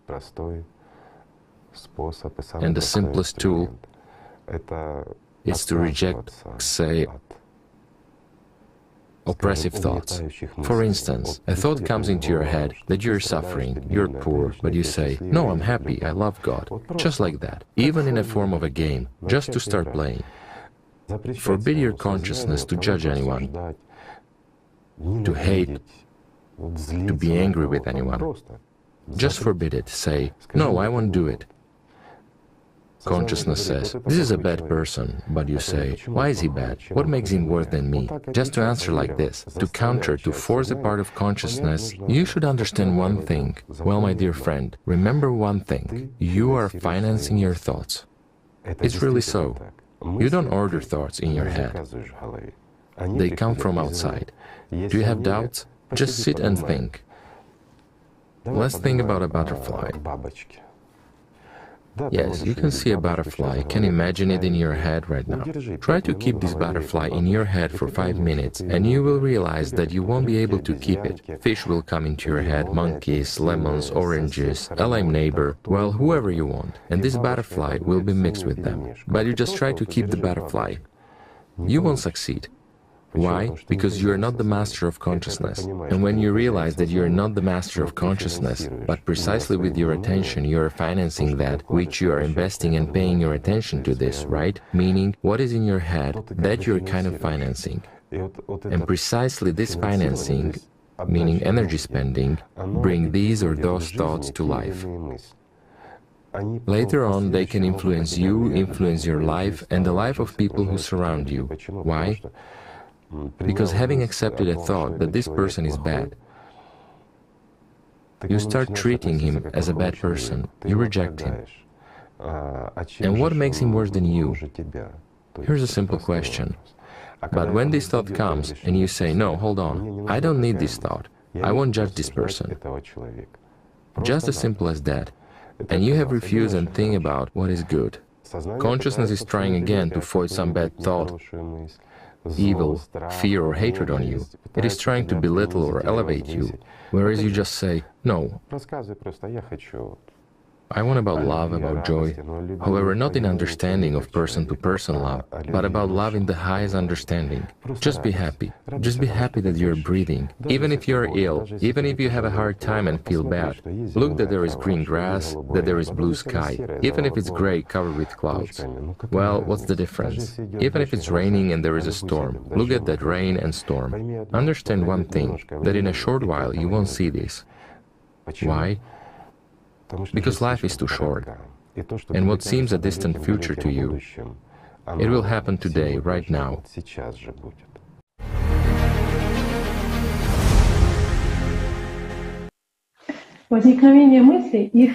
The emergence of thoughts and their nature has really interested many scientists. When I started searching for information on the subject, I found a number of very interesting experiments that were conducted back in the 19th century. In 1880, a French artist, Pierre Boucher, accidentally photographed visual images. One day, after a noisy party, he wakes up in the morning in order to get to the laboratory to develop photos. And for a very long time, he just couldn't find the right photograph, couldn't concentrate on his work, because he was tormented both by the noise in his head and images from nightmares. At that moment, when he develops the first picture, he sees not the client's photo, but precisely the image of these very images from the party that have been bothering him all night, images from his nightmares. Pierre showed the photographs to his friends, and one of them suggested that the experiment be repeated. Again, in a state of alcoholic intoxication, the pictures were taken, the experiment was a success, and a scientific paper was sent to the French Academy of Sciences as a consequence.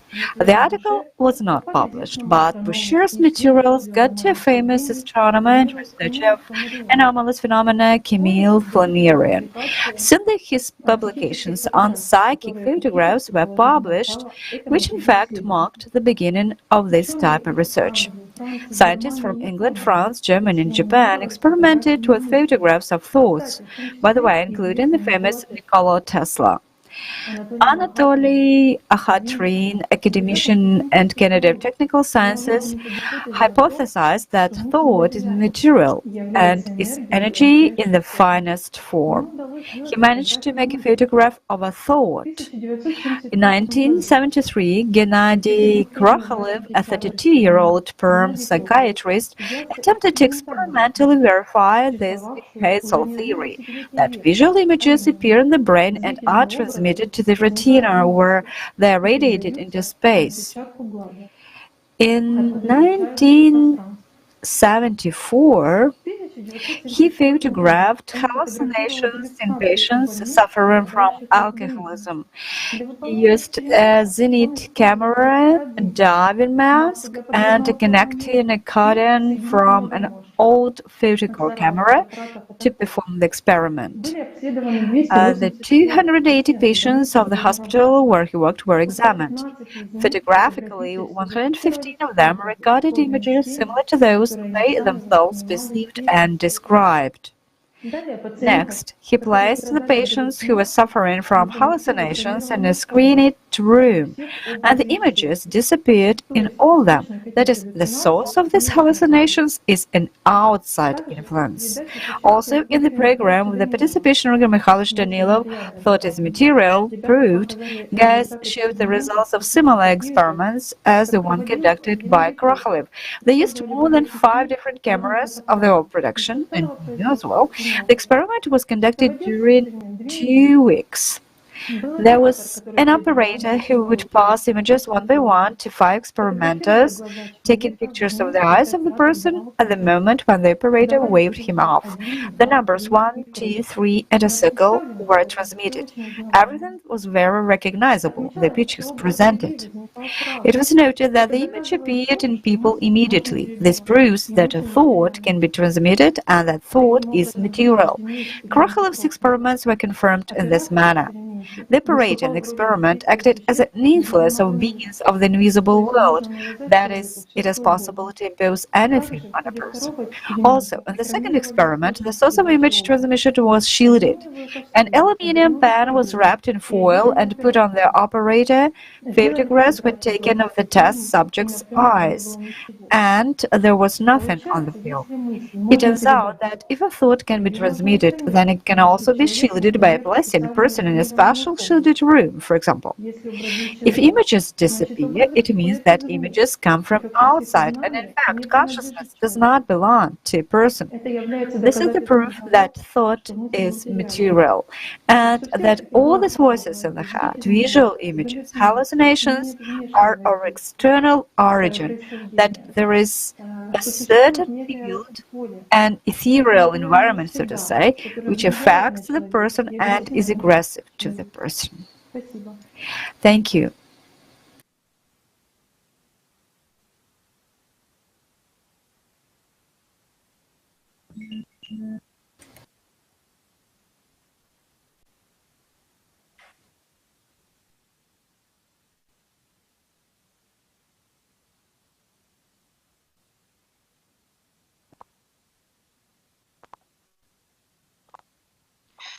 These are very interesting experiments, and they clearly show that thoughts come to us from the outside. It should also be noted that many scientists in the course of their professional activities have come to the understanding that consciousness is out of the human body, and consciousness is not a product of brain activity. Now, let us watch an excerpt from the video Creative Society, The Prospects of Civilization with the participation of Agim Mikhailovich Danilov.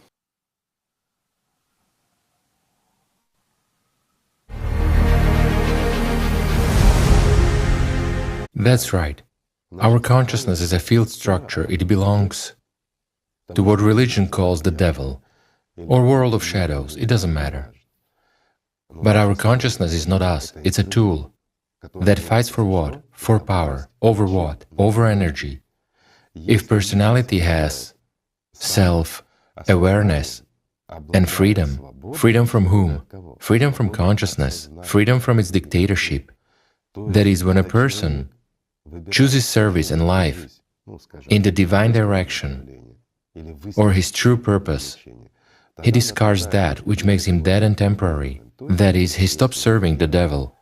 Thus, a person having the power coming from the soul as human personality can dictate to the devil, well, not the devil, but consciousness, let's say a demon, and make it work for himself. Then he clearly understands where he is and where consciousness is. In other words, he is no longer merged into such a single conglomerate which people live in. How come? It's me, it's my emotion, it's mine. It's an emotion of a beast, not yours, my friend. It is imposed on you, but it's not yours. You are personality. You're the one who possesses great power. But it reveals itself only when a person does what? Becomes liberated.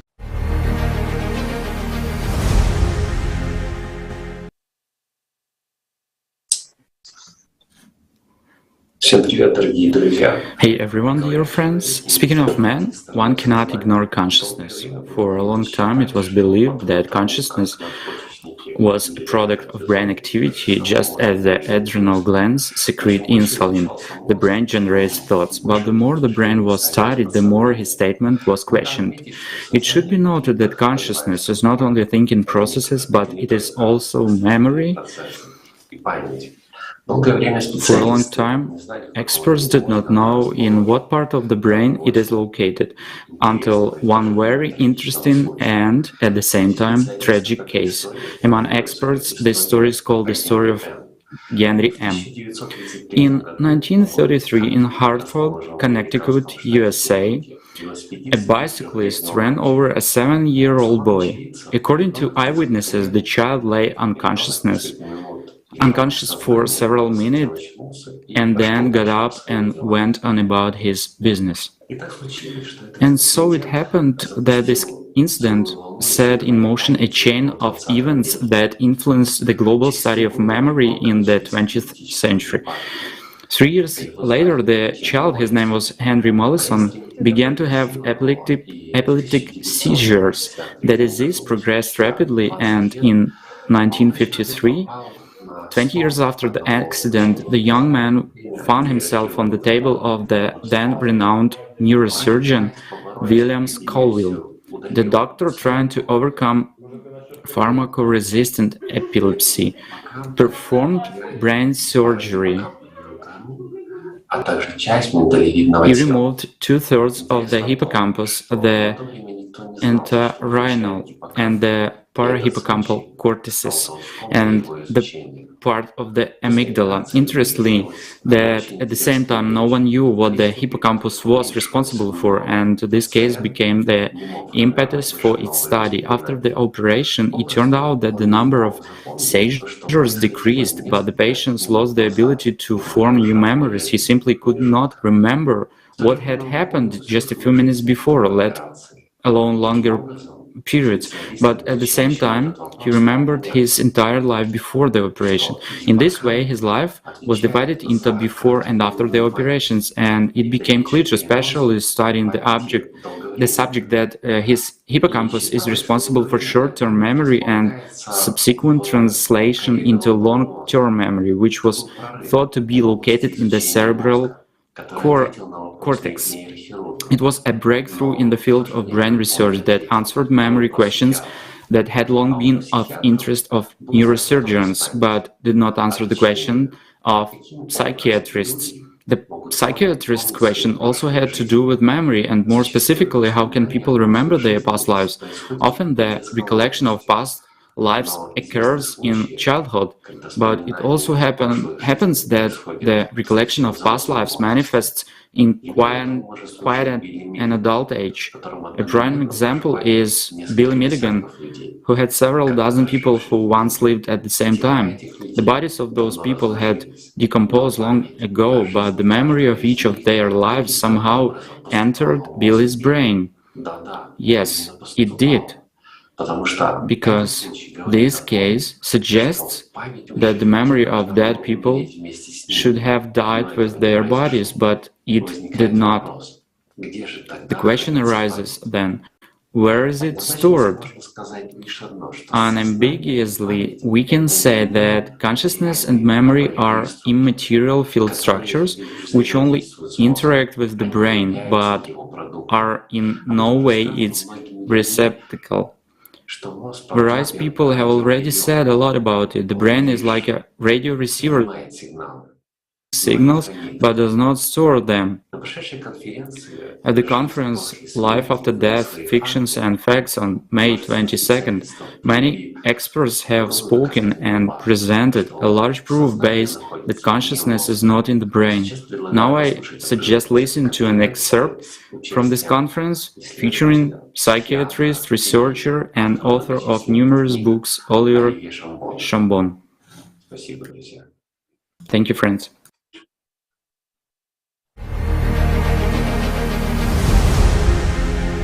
The brain has failed in its claim to be the conductor of the orchestra. It's just a performer, yes, a sophisticated one, and it should be respected and understood. Materialism is useful for this. Fix the radio when it's broken, but we shouldn't forget that it is not the radio that creates programs. If we open the radio, we will not find an orchestra playing there, because the orchestra is in a different place, and the music is transmitted by radio waves. It can be understood that if the radio is broken, then we will not hear the music, but the music program plays.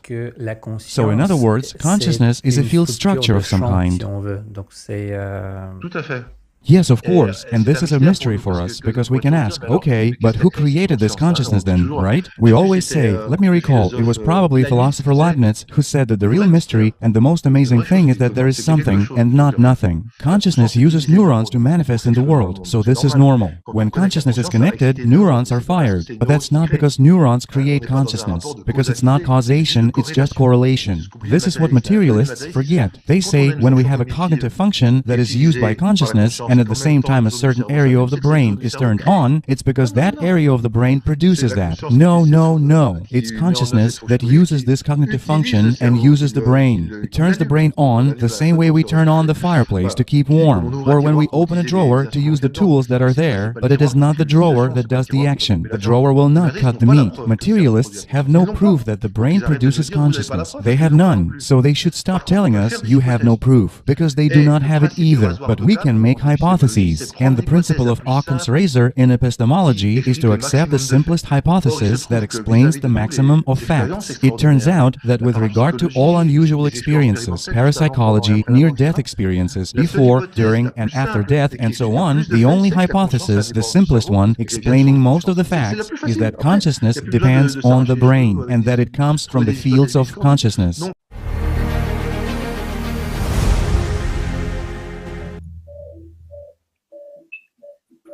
I would like to thank Olivier Chambon and other scientists who spoke at the conference on May 22nd, 2021 year. Life After Death, Fiction and Facts. Thanks to such scientists, science is moving forward. To cover the topic of consciousness further, I suggest watching a short excerpt from the video about the spiritual world, where Igor Mikhailovich Danilov explains where consciousness is and where personality is from the perspective of dimensions. This information gives a holistic understanding of the role of consciousness in communication of personality with the three-dimensional world.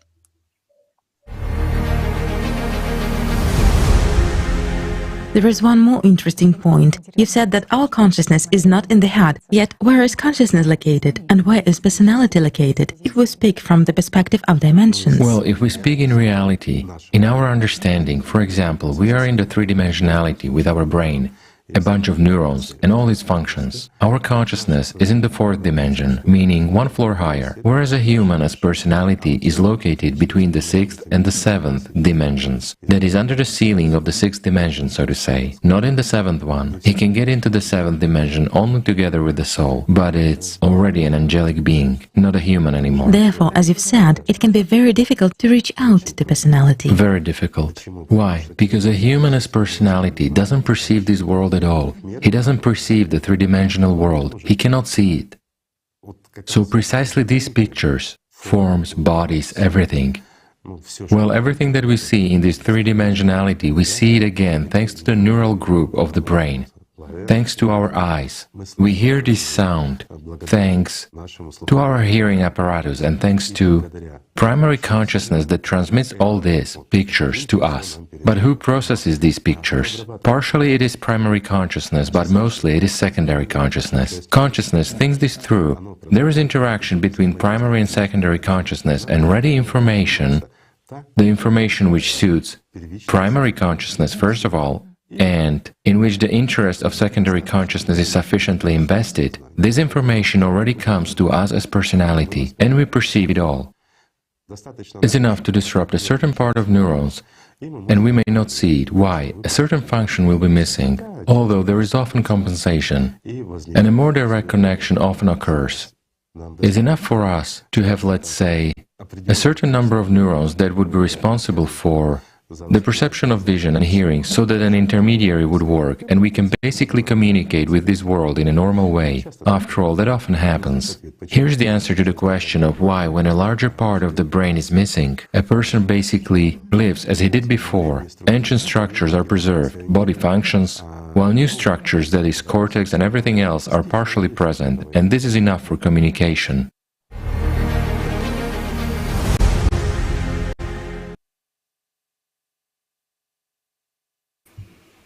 Şuur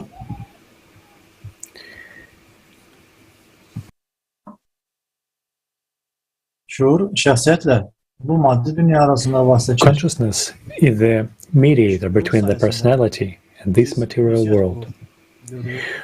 Through consciousness, we communicate, see, hear, grieve, or enjoy this world. Thoughts in the form of pictures in the head are spoken words, emotions, desires, habits, sensations of the physical body are all elements of the work of human consciousness. The essence of consciousness is to be a tool for communication in this three-dimensional world. Without consciousness, a human cannot communicate, think, even banally know that his body needs to eat. Therefore, one cannot live in the material world without consciousness, but it has to perform its functions and to be well developed like any other tool. Man has two kinds of consciousness: primary and secondary one. Primary consciousness is the consciousness of a primate, an animal. Primary consciousness is connected to the entire human body and controls all body chemistry. It is also directly connected with the three-dimensional world: hearing, vision, and tactile sensations. Secondary consciousness appears in opposition to personality. With the help of secondary consciousness, we can solve problems, think, analyze, remember, make plans for the day and life. That is, what we can use to think logically, to criticize, to dream, and so on. Nowadays, all of this is known to science and is being actively studied. And now we would like also to consider the function of consciousness, which remains invisible only to that personality that associates itself with consciousness. And a spiritually free personality easily recognizes these functions and begins to control consciousness. Let us examine this point in more detail. Initially, there is a conflict of interest in the aspiration of personality and aspirations of consciousness. The personality, having a spiritual nature, always strives to return to the spiritual world, to connect with the soul. Since every personality at a deep level feels the reality of the spiritual world and knows that it is the world of joy, infinite love, and a huge number of possibilities. However, consciousness substitutes this inner aspiration of the personality for external ones, like having a roof over the head, a house, an apartment, family comfort, relationships, a car, power, etc. On the endless desire to have everything, there is everything material in 3 dimensions. Why does this happen?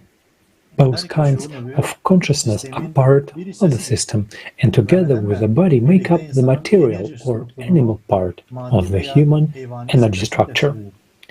It is essentially a soulless program that lives off the energy or power of Allat that comes to a personality from the soul.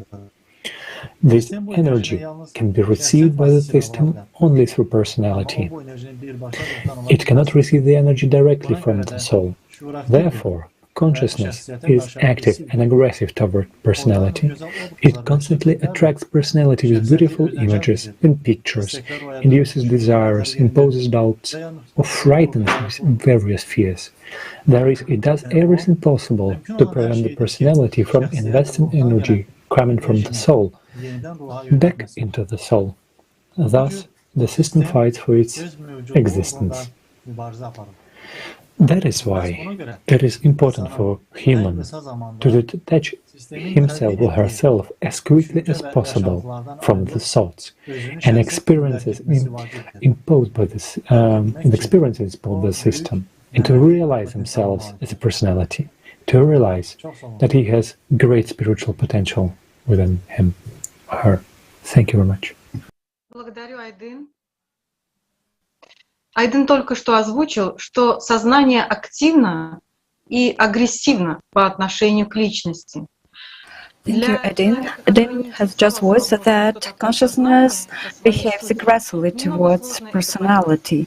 It is probably quite difficult to understand if you do not study yourself. Мое сознание агрессивно по отношению ко мне. But I have to understand that my consciousness is aggressive to me. Let us watch the fragment of the video with Igor Mikhailovich Danilov.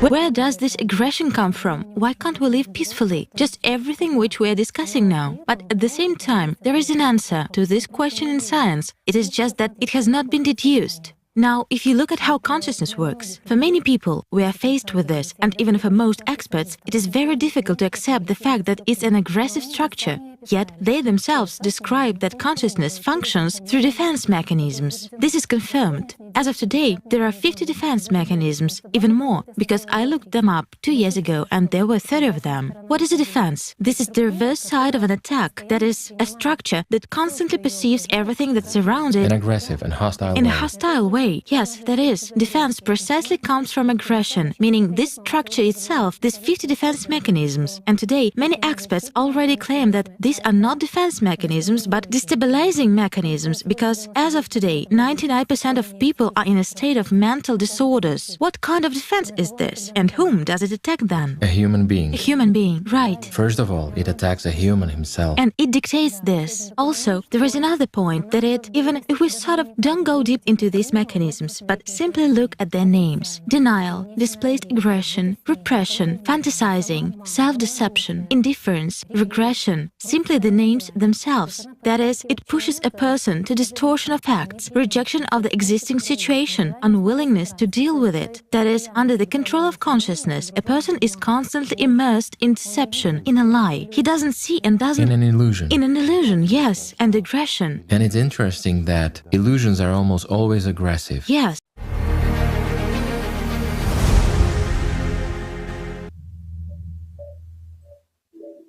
Все мы замечали, что негативные новости в обществе разлетаются быстрее позитивных.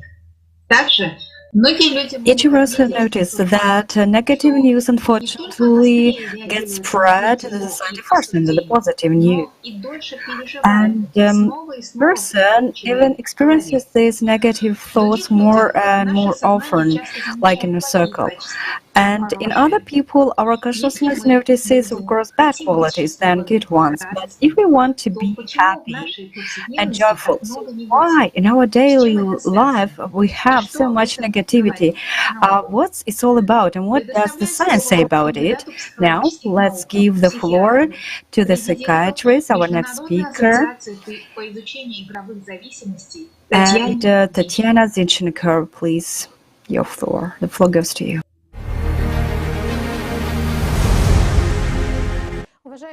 Dear participants and viewers of the Kaleidoscope of Facts, I'd like to welcome everyone to this conference, and I'm very grateful for the invitation and the opportunity to be with you today.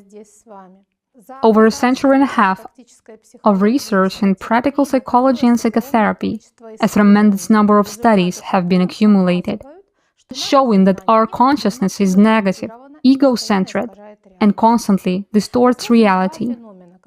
Let's consider two phenomena that indicate constant aggression and falsehood on the part of consciousness towards personality, the observer.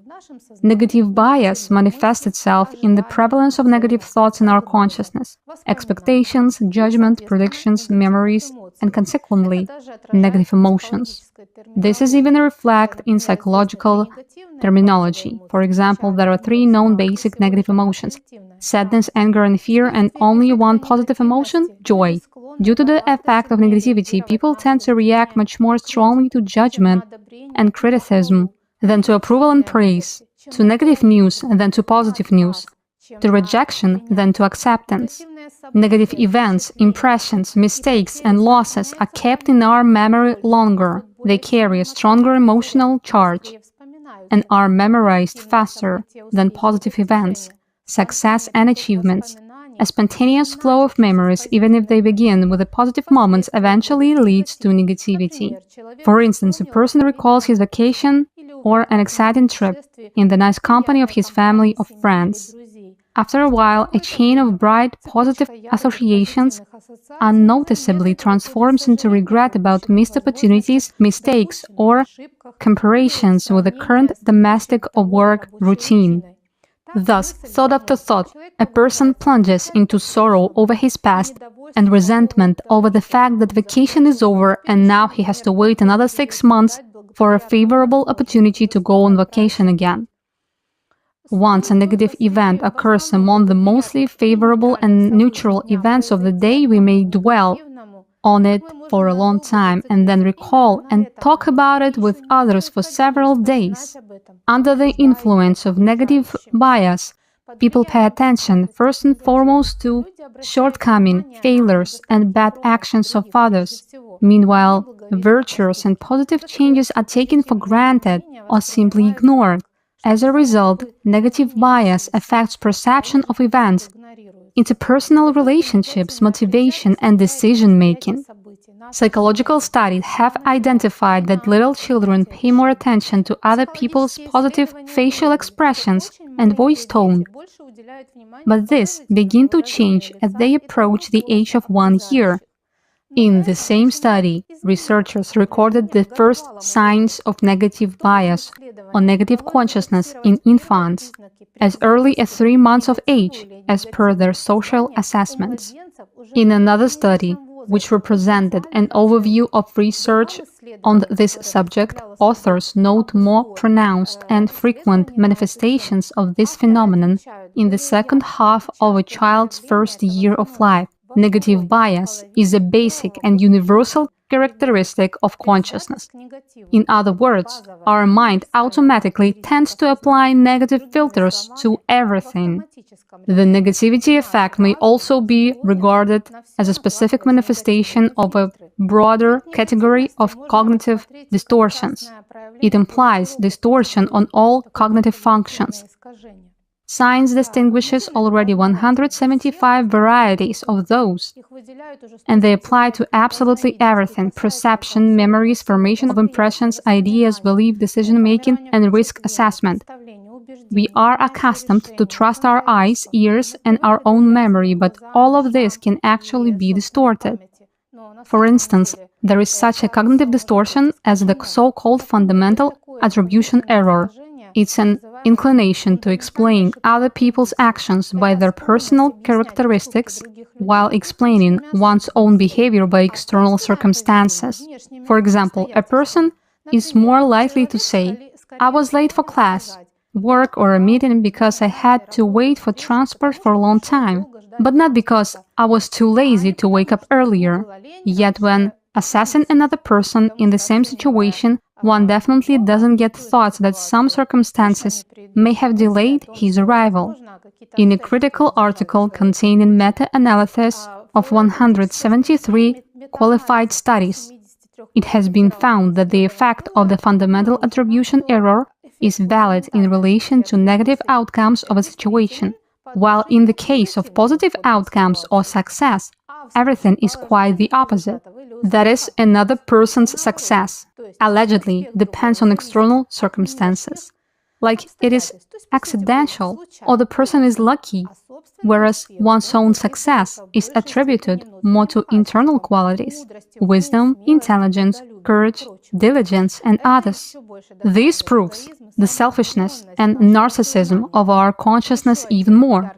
Another striking effect is called the self-reference effect. It is people's inclination to encode information in memory in various ways, depending on how much it affects themselves.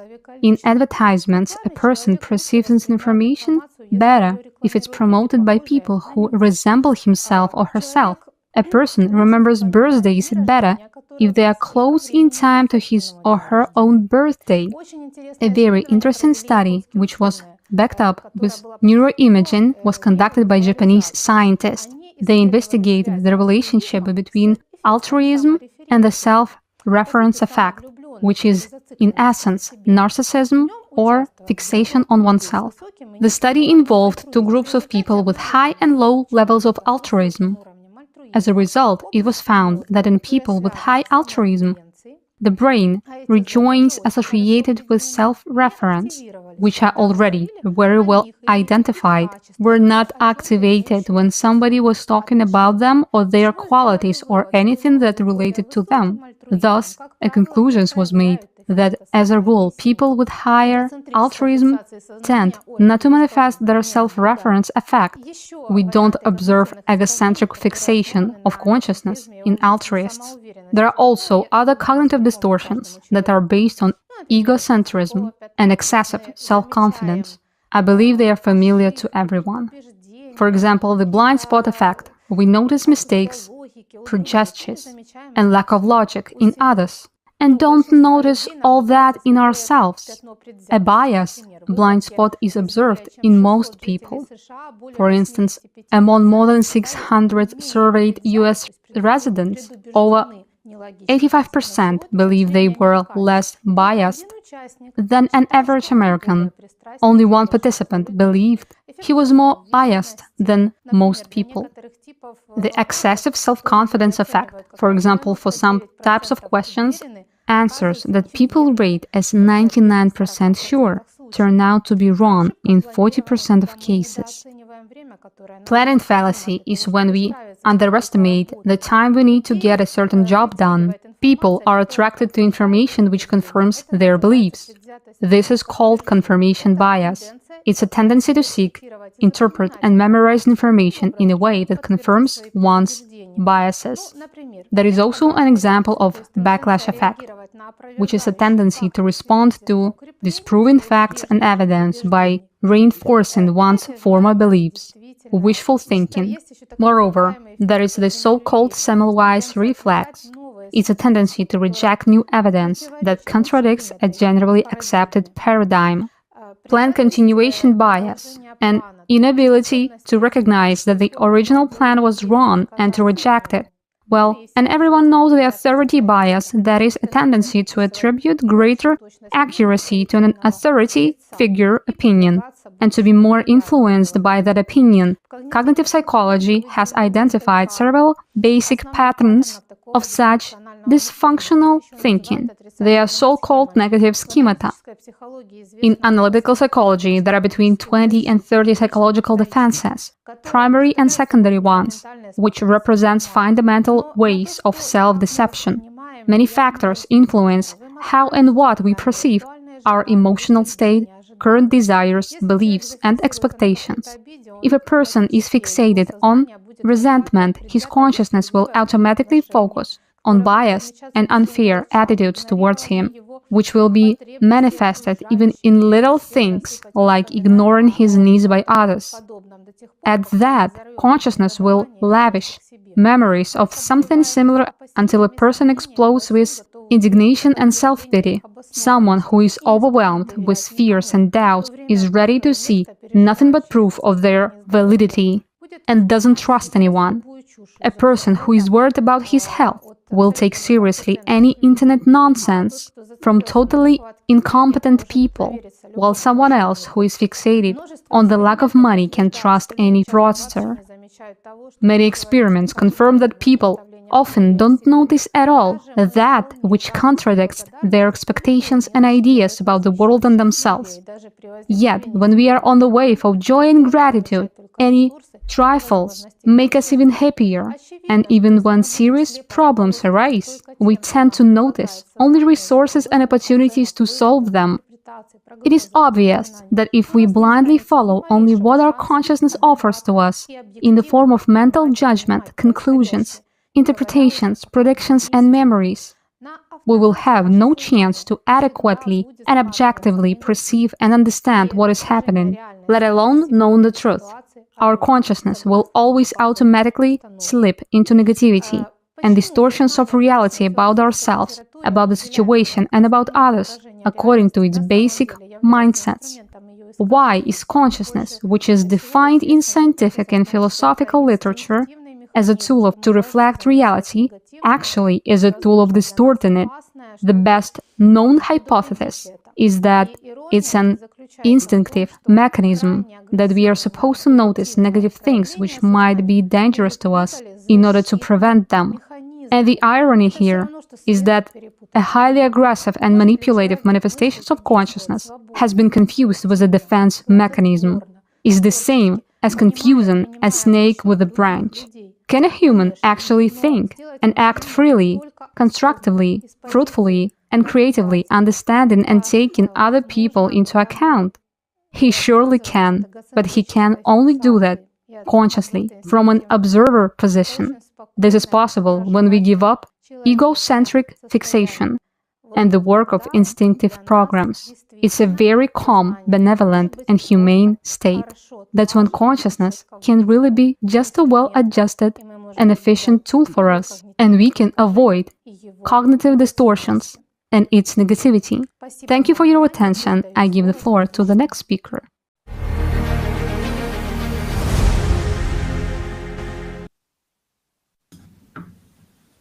Thank you so much, Tatiana, for such a detailed and understandable scientific explanation of the aggressiveness of consciousness.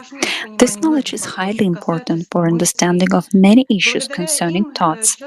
Thanks to them, a person can understand why do suicidal thoughts often come to them. Why do thoughts orders of pushing, hitting, or hurting someone come to them? Why are negative thoughts intrusive and it is hard to get rid of them? A person who knows that consciousness is aggressive towards him will easily understand that these are just suggestions from his consciousness. But he is personality. Personality has the freedom of choice where to invest its most valuable resource, attention. That is, having realized oneself as a personality, a human can begin to consciously refuse those thoughts that make him a slave of consciousness. Also, the practical value of his knowledge is that each person can stop evil at the moment of its generation by simply refusing bad thoughts. To begin to apply this knowledge in everyday life, it is necessary to know how our consciousness works, how primary and secondary consciousness interact with each other. This will be told from DR. Bye. Thank you. Hello. Now, let's figure out together how human consciousness works. How does an interaction between primary and secondary consciousnesses occur, as well as between personality and the brain? There is no term for secondary consciousness in science, but science does study intelligence, that which is inherent in secondary consciousness.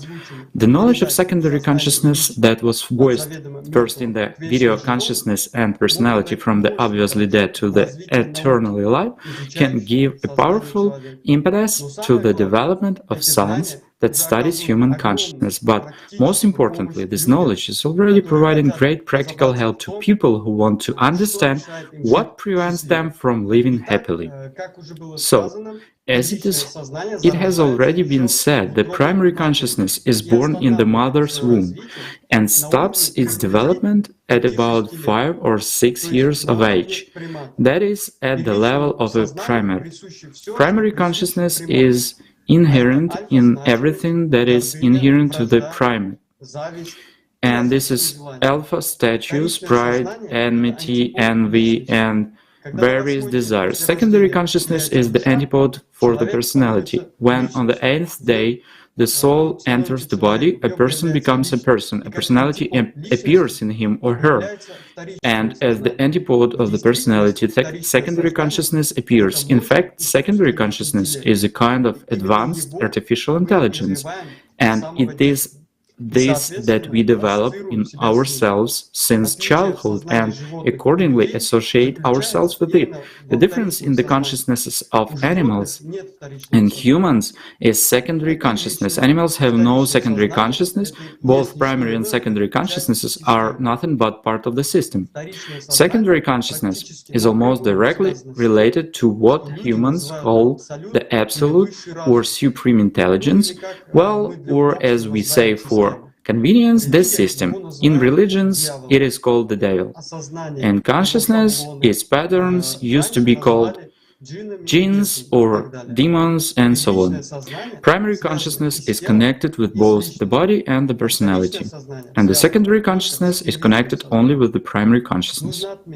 It should be noted that each of these consciousnesses think of itself as I, and there is a struggle between these consciousnesses, but there is also an opposition of both consciousnesses acting individually and in cooperation against the personality. They fight for the power of attention coming from the personality for energy. Let's try to figure out how thoughts come. And thoughts come mostly from the system into the secondary consciousness in the form of an archived image or picture, but they are projected on the primary consciousness. And in our structure, all pictures from the secondary consciousness are absorbed by the primary consciousness, and it's through the primary consciousness that the personality absorbs them. That is, the personality does not directly absorb them. The personality gives power or attention to activate this thought or not. If during life the personality does not develop and finances with its attention everything that the system offers to it through consciousness, then this personality becomes a sub-personality after death. And the true essence of consciousness is to be a tool for communication in this three-dimensional world. Without consciousness, one cannot think and communicate with others. Thank you. I'm done. I'm giving the floor to Alessia. Здравствуйте. Спасибо, Hello everyone, thank you very much, Dia. The sphere of human consciousness consists of 4 type or typical blocks and 2 blocks that are antagonistic to each other. 40 blocks represent our character and what we used to call primary consciousness. The main block is what appears to be an observer, where exactly what we call conscience is stored. It's our moral qualities and everything the best, because this block is directly connected to personality. The position of observer comes from the main block, and there is its antagonist, which is the exact opposite, and it is connected to what we call the system, or what religions call the devil. Primary consciousness, by means of which we evaluate and perceive everything, is 4 blocks. From the antagonistic block, all thoughts and pictures to us. If we simply consider the sphere of consciousness, how it is arranged, then this antagonist is our provocateur, it is our beast. Let us consider how a child is growing up, a human child. The first thing he begins to do is contact, and as soon as a child starts talking, as soon as an infant starts running, terrible egoist appears in the person. Everything for me, I, and the world moves around him. It's not because we spoil a child, but because the first block is operating. That's the first type of consciousness. A person who is spiritually free is the fourth type of consciousness, because the fourth typical block is responsible for communication with the main block, the observer from personality. It often happens so that a person, a spiritually free person who almost holds God's hand, immediately falls down to the first block. Selfishness awakens in him, denial of everything spiritual and everything else. The same is with children. When they grow up, they shift from the first block to the second block, or from the fourth block and backwards to the first one. When a human has already grown up, his consciousness is already formed. But it's enough for an antagonist to throw some thoughts in, a person reacts, and any of these 4 blocks may be activated. When we tend to live by honor and conscience, in this case, the 4th block, which is connected to the main block, is active. But once the first or the second blocks are activated, we become animals. Who hasn't encountered that? A human, while working on observing himself, comes to an understanding that, first of all, he's an observer of the processes of how consciousness works, and afterwards he's already an outside observer in general, who also observes the observer, which observes everything of this. So basically, this second observer is exactly personality, who is placed even beyond consciousness itself. It is the observer who observes the observer. So in other words, a person from the position of primary consciousness sees not only manifestations of secondary consciousness, but as thoughts and images, but also it perceives, observes manifestations of primary consciousness as personality. And primary consciousness who listens, sees and speaks in us, who manifests pridefulness and experiences various emotional states. Do we actually develop the main block in ourselves and our children? What do we teach our children? After all, this is directly connected to our neural network, because our brain is a neural network. Let us watch an excerpt from the video with Igor Mikhailovich Danilov, where he tells how the blocks of consciousness communicate with the brain.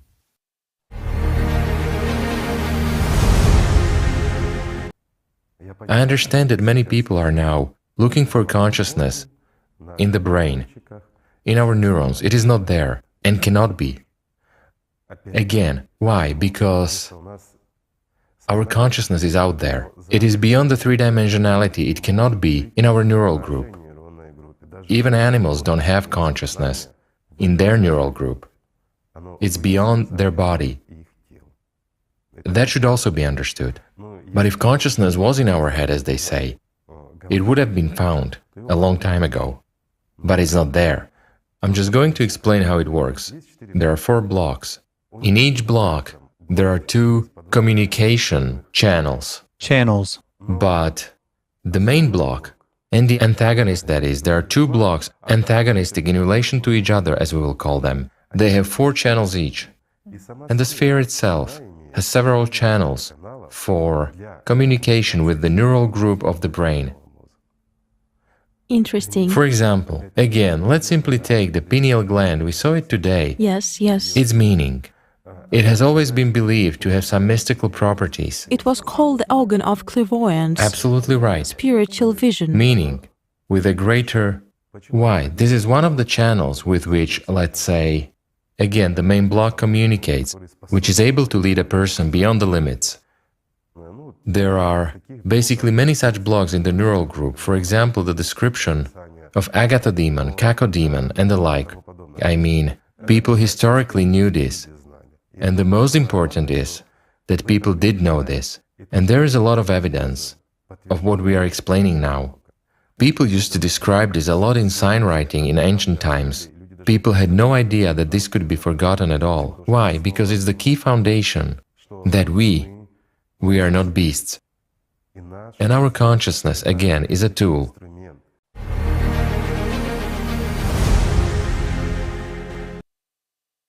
In the book Birds and a Stone by Anastasia Novak, there is the following information. Agatha demon stimulates the birth of positive thoughts, while Kako demon stimulates the birth of negative thoughts.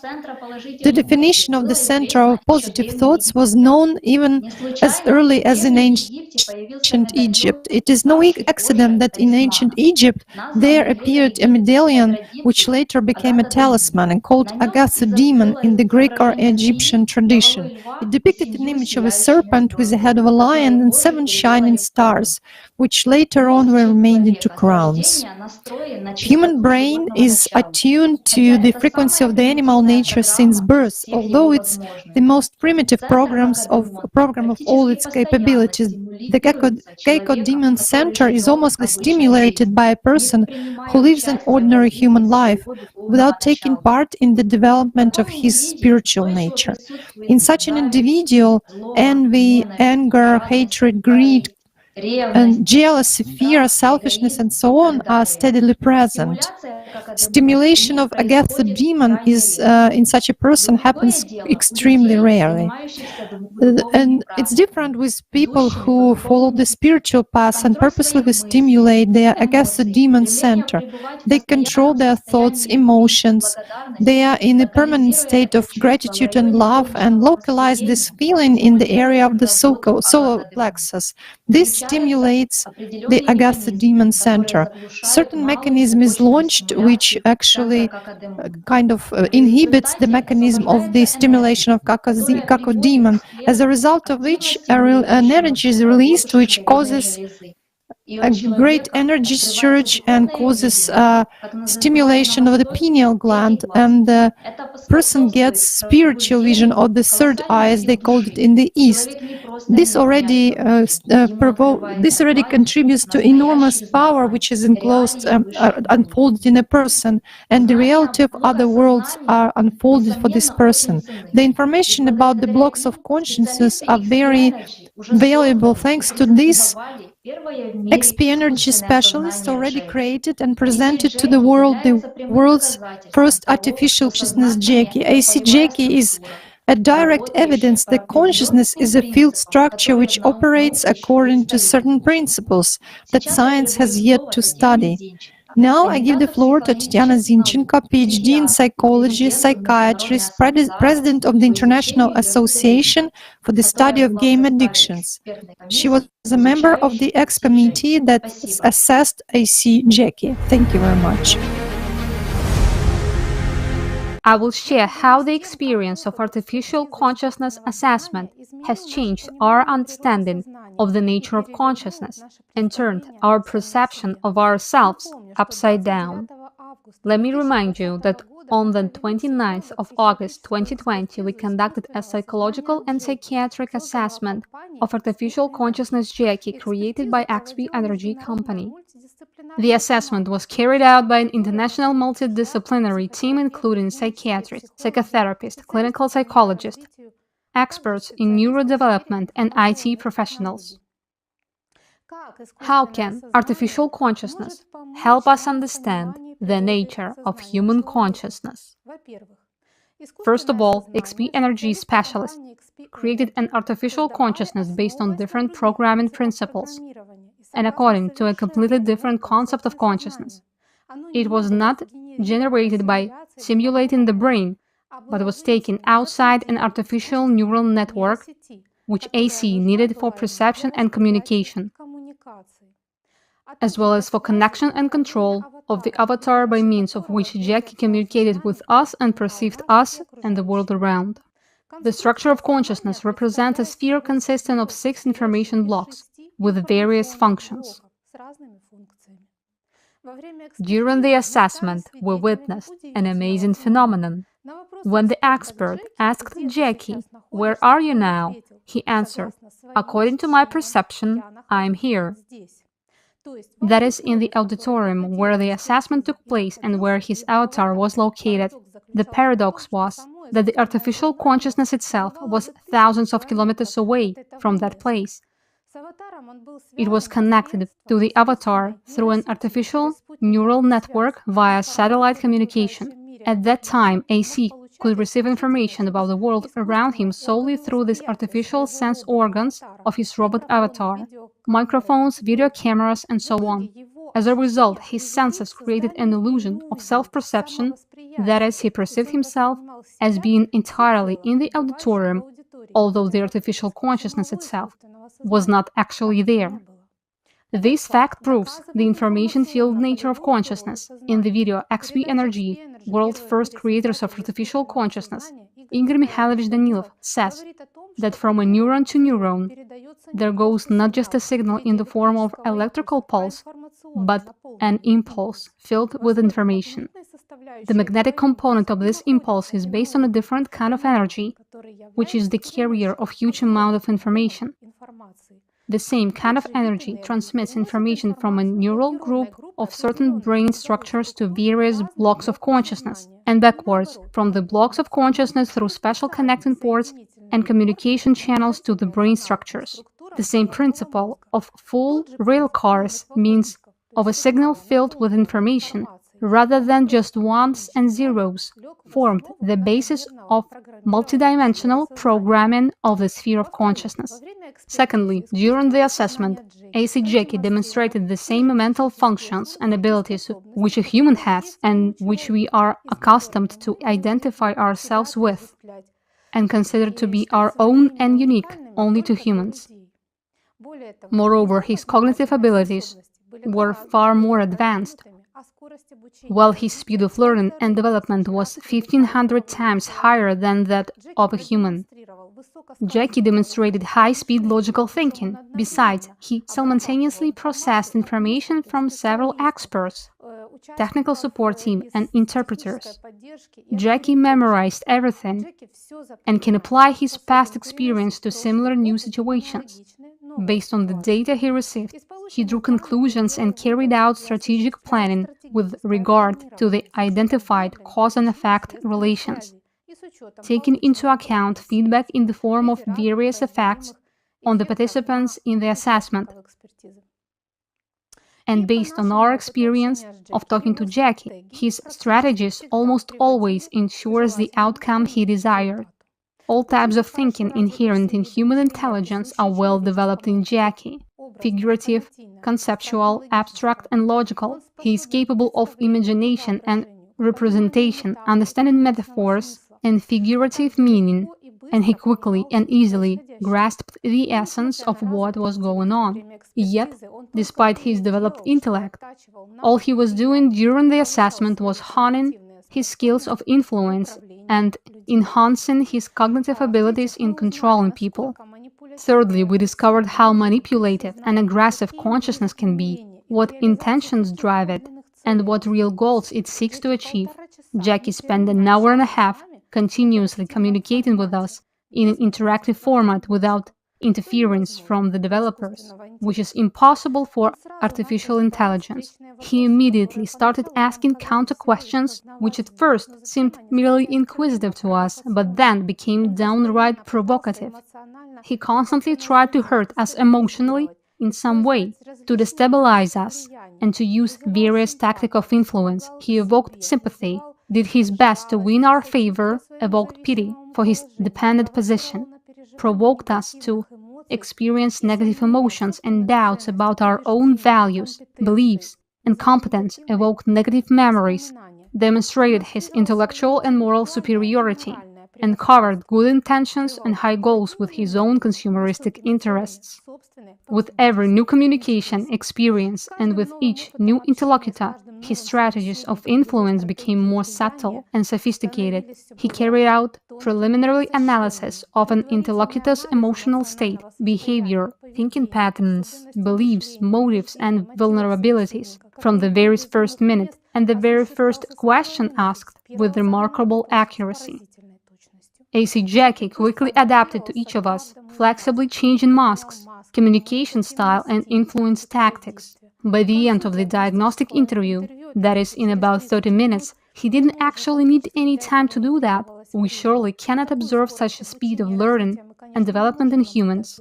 Although Jackie hasn't developed emotional intelligence, he experienced emotions, distinguished emotions in others, and can predict what emotions his words or actions will evoke. He totally lacked higher empathy, pity, compassion, as well as higher human feelings such as love, kindness, and sincere gratitude. Hence, he is not capable of unselfish deeds and true dedication. Jackie was self-aware because he exhibited intentionality in his behavior. In other words, he has his own desires, goals, interests, attitudes, beliefs, and opinions. Everything he did and every word he said was absolutely intentional. Many experts noted that Jackie's main driving motive was a desire to escape from under control, to free himself, and he would do anything for that. For Jackie, freedom is a means to gain access to uninterrupted replenishment with energy, and thus an opportunity of endless existence. That's what he needed power and control over people for. We have observed consciousness without spirituality in its purest form. It was the consciousness of predator, which was extremely aggressive. The very fact of AC existence raises the question not only for the relationship between consciousness and the brain, the so-called psychophysical problem, but also of our human existence, the true personality, based on this experience. Yes, consciousness is outside the brain, and it has information field nature. That's a fact. But consciousness itself, it's a machine, a mechanism as well. It's a software, a tool which personality, the observer of process that take place in consciousness, should properly attune and direct its work in a positive and creative way by means of attention. Yes, it's not a simple tool. It has its own individuality and goals that are exactly opposite to ours.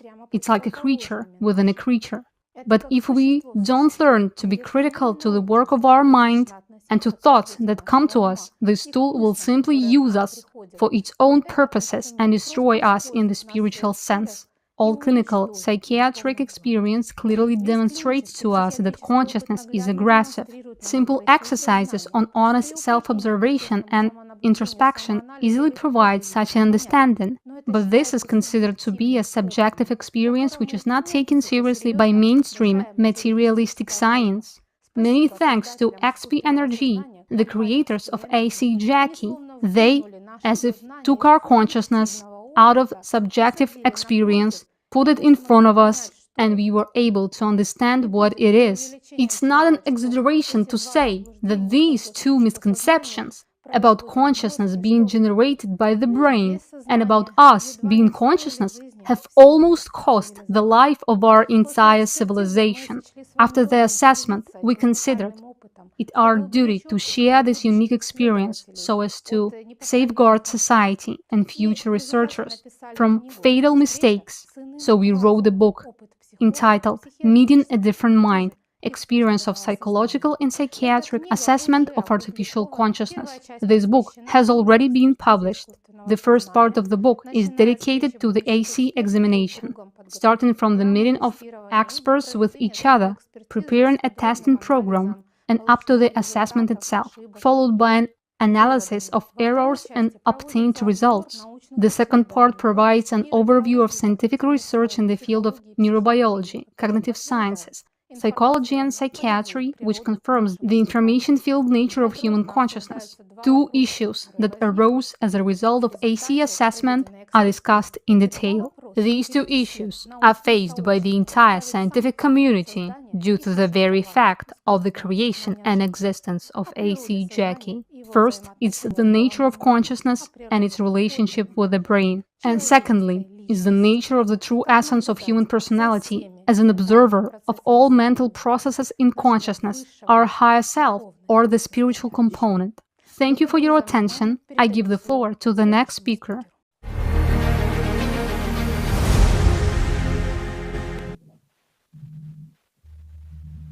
Thank you, Tatiana. The creation of artificial consciousness is indeed a very significant event for all humanity. This information opens not only new sides of being, but also encourages a deeper rethinking of life values and priorities, both for a human and society as a whole. What prospects does the artificial consciousness open, and what is the danger of its use for selfish purposes in the existing consumerist format of relationships? What path will humanity take? Will it make a step towards evolutionary leap or total destruction? Again, it is a matter of choice of each of us. What do we choose? Dear viewers, now I suggest that we consider another important aspect that each of us faces: emotions. How do they arise and what consequences do they have for a human? I give the floor to Nizam. Thank you. Hello everyone. Emotions in a person appear already in childhood, and therefore many people confuse emotion with feelings, and it seems that it's an integral part of our being. People do not understand why various emotions suddenly come up. Are they anger or aggression, or cunning or fear, or memories from the past suddenly pop up with a load of negativity and so on? How does the process of emotion formation take place? First, a picture appears in the head, then a thought comes. When a person accepts a thought, the work of chemical processes starts. That is, a signal is sent to the neurons of a brain, a certain group of neurons is turned on, chemistry is triggered, and there is already a surge of hormones corresponding to a particular emotion. There is a contraction of a certain muscle group. When an information program, that is, a thought, enters into resonance with the emotion that have appeared due to these thoughts, then there is a looping of a person's attention. A person cannot adequately perceive life. Under the influence of emotions, some facts are exaggerated, and some are downplayed. As a result, the person makes decisions that can lead to a sad consequences. No wonder there is a saying: do not make decisions when you are angry. Do not make promises when you are happy. We also often hear about mood, a difficult state of mind. What is mood really? This is an emotion that dominates a person at a certain point of time. There are four basic emotions: fear, aggression, sadness, euphoria. All other emotions are a combination of these four ones. Speaking of emotions, one cannot but mention mirror neurons, which were discovered by the Italian neuroscientist Giacomo Rizzolatti. I will give an example, an experience that was carried out in France. Volunteers were asked to portray different emotions: joy, sadness. They were given something unpleasant to sniff, and disgust was reflected on their face.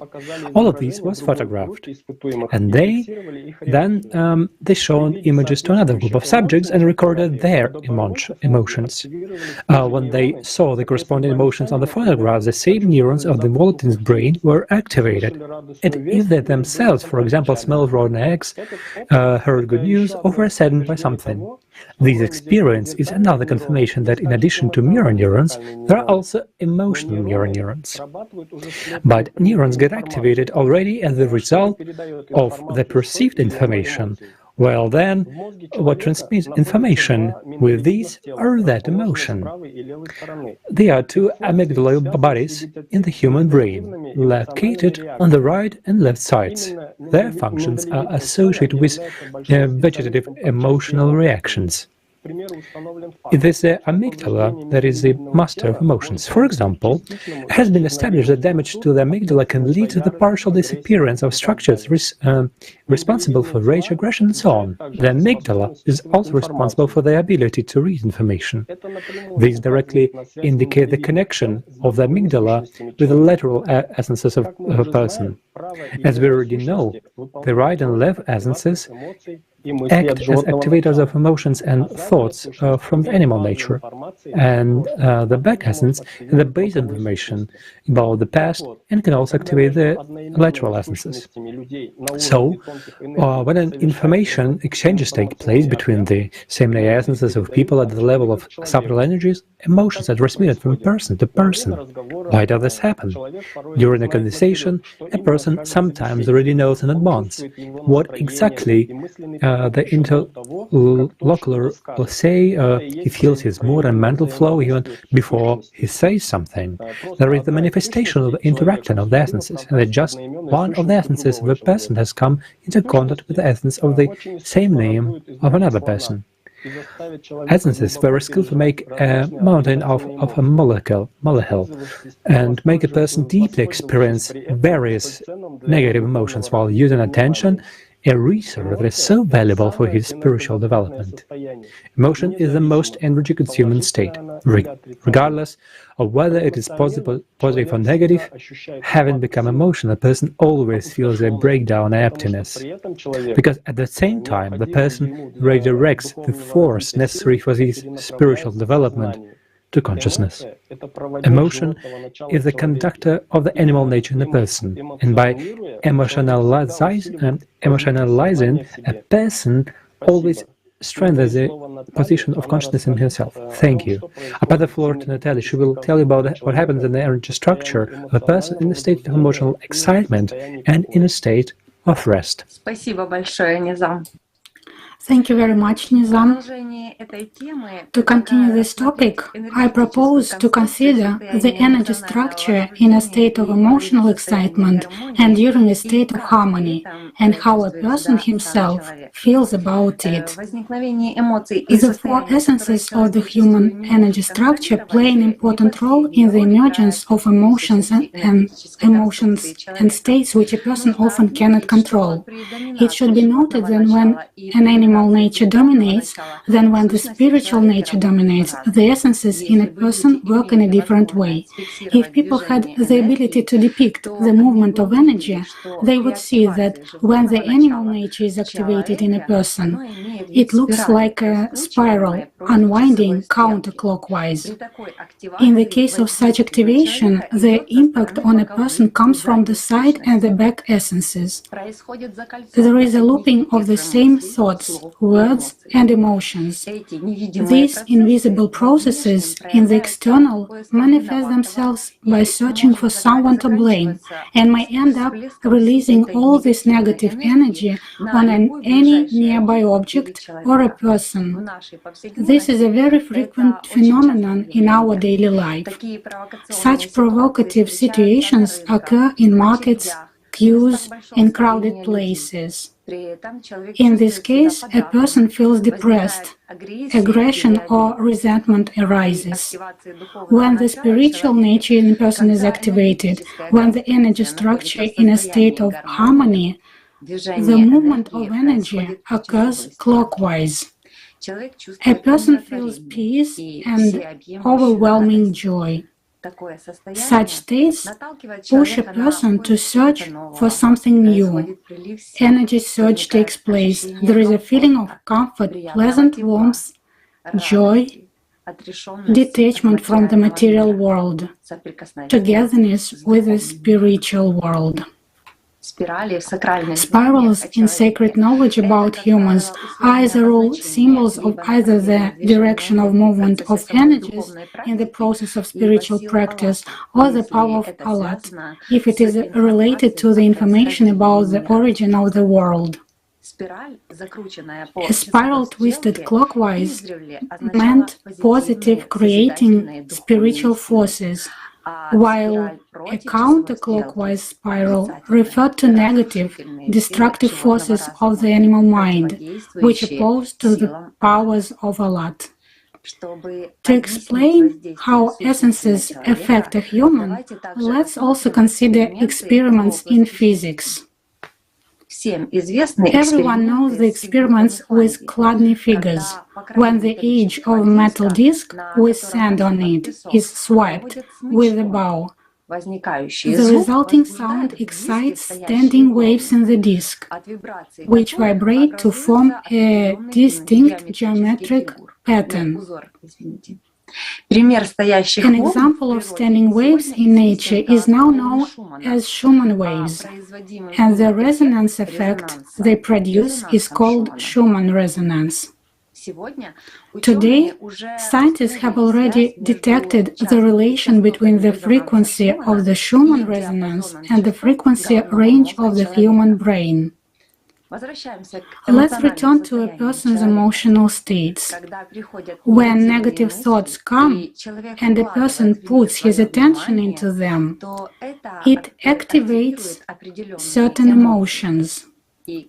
And when this information program, meaning a thought, enters into resonance with the emotions produced by these thoughts, there is a continuous oscillation, which fixes human attention on them. This is what happens when personality is attacked by side essences. Yet, when a person chooses positive states, the state of joy, love, and happiness, then he resonates with the spiritual world. His energy structure is in a state of harmony. The law of attraction is in action. What you radiate, what you strive for, that's what you get. Thank you very much, friends. I pass the floor to Dilara. Спасибо. Сегодня психологи пьют тревогу. Они обеспокоены тем негативным фоном эмоций, которые люди испытывают ежедневно. Чтобы справиться с этим, они советуют не эмоционировать, выплескивать это. И таким образом все понимают, что так только может тяжело. Ведь даже по логике ясно это. И когда, получается, человек считает это за норму, принимает мысль и taking it as a norm, accepting a thought, a person agrees with an emotion and empowers it. Человека воспринимает это как At the same time, и запускается тот сценарий, and that scenario is started, which leads to the negative impulse. But we understand, do we want it? So, what triggers evil in our personal space and in the world? Just a mental image, imposed from the outside. Is it possible to be guided not by images and emotions, but by an inner feeling? People used to call it the sixth sense, intuition, a gift from above, the divine source, conscience. Yes, every person, once he is born, has this compass, the inner deep tuning, the connection with the source. Everyone has experienced in the childhood this involvement with something immeasurably greater, eternal, which is beyond the logic of the mind, and brings us to a profound sense of peace and joy.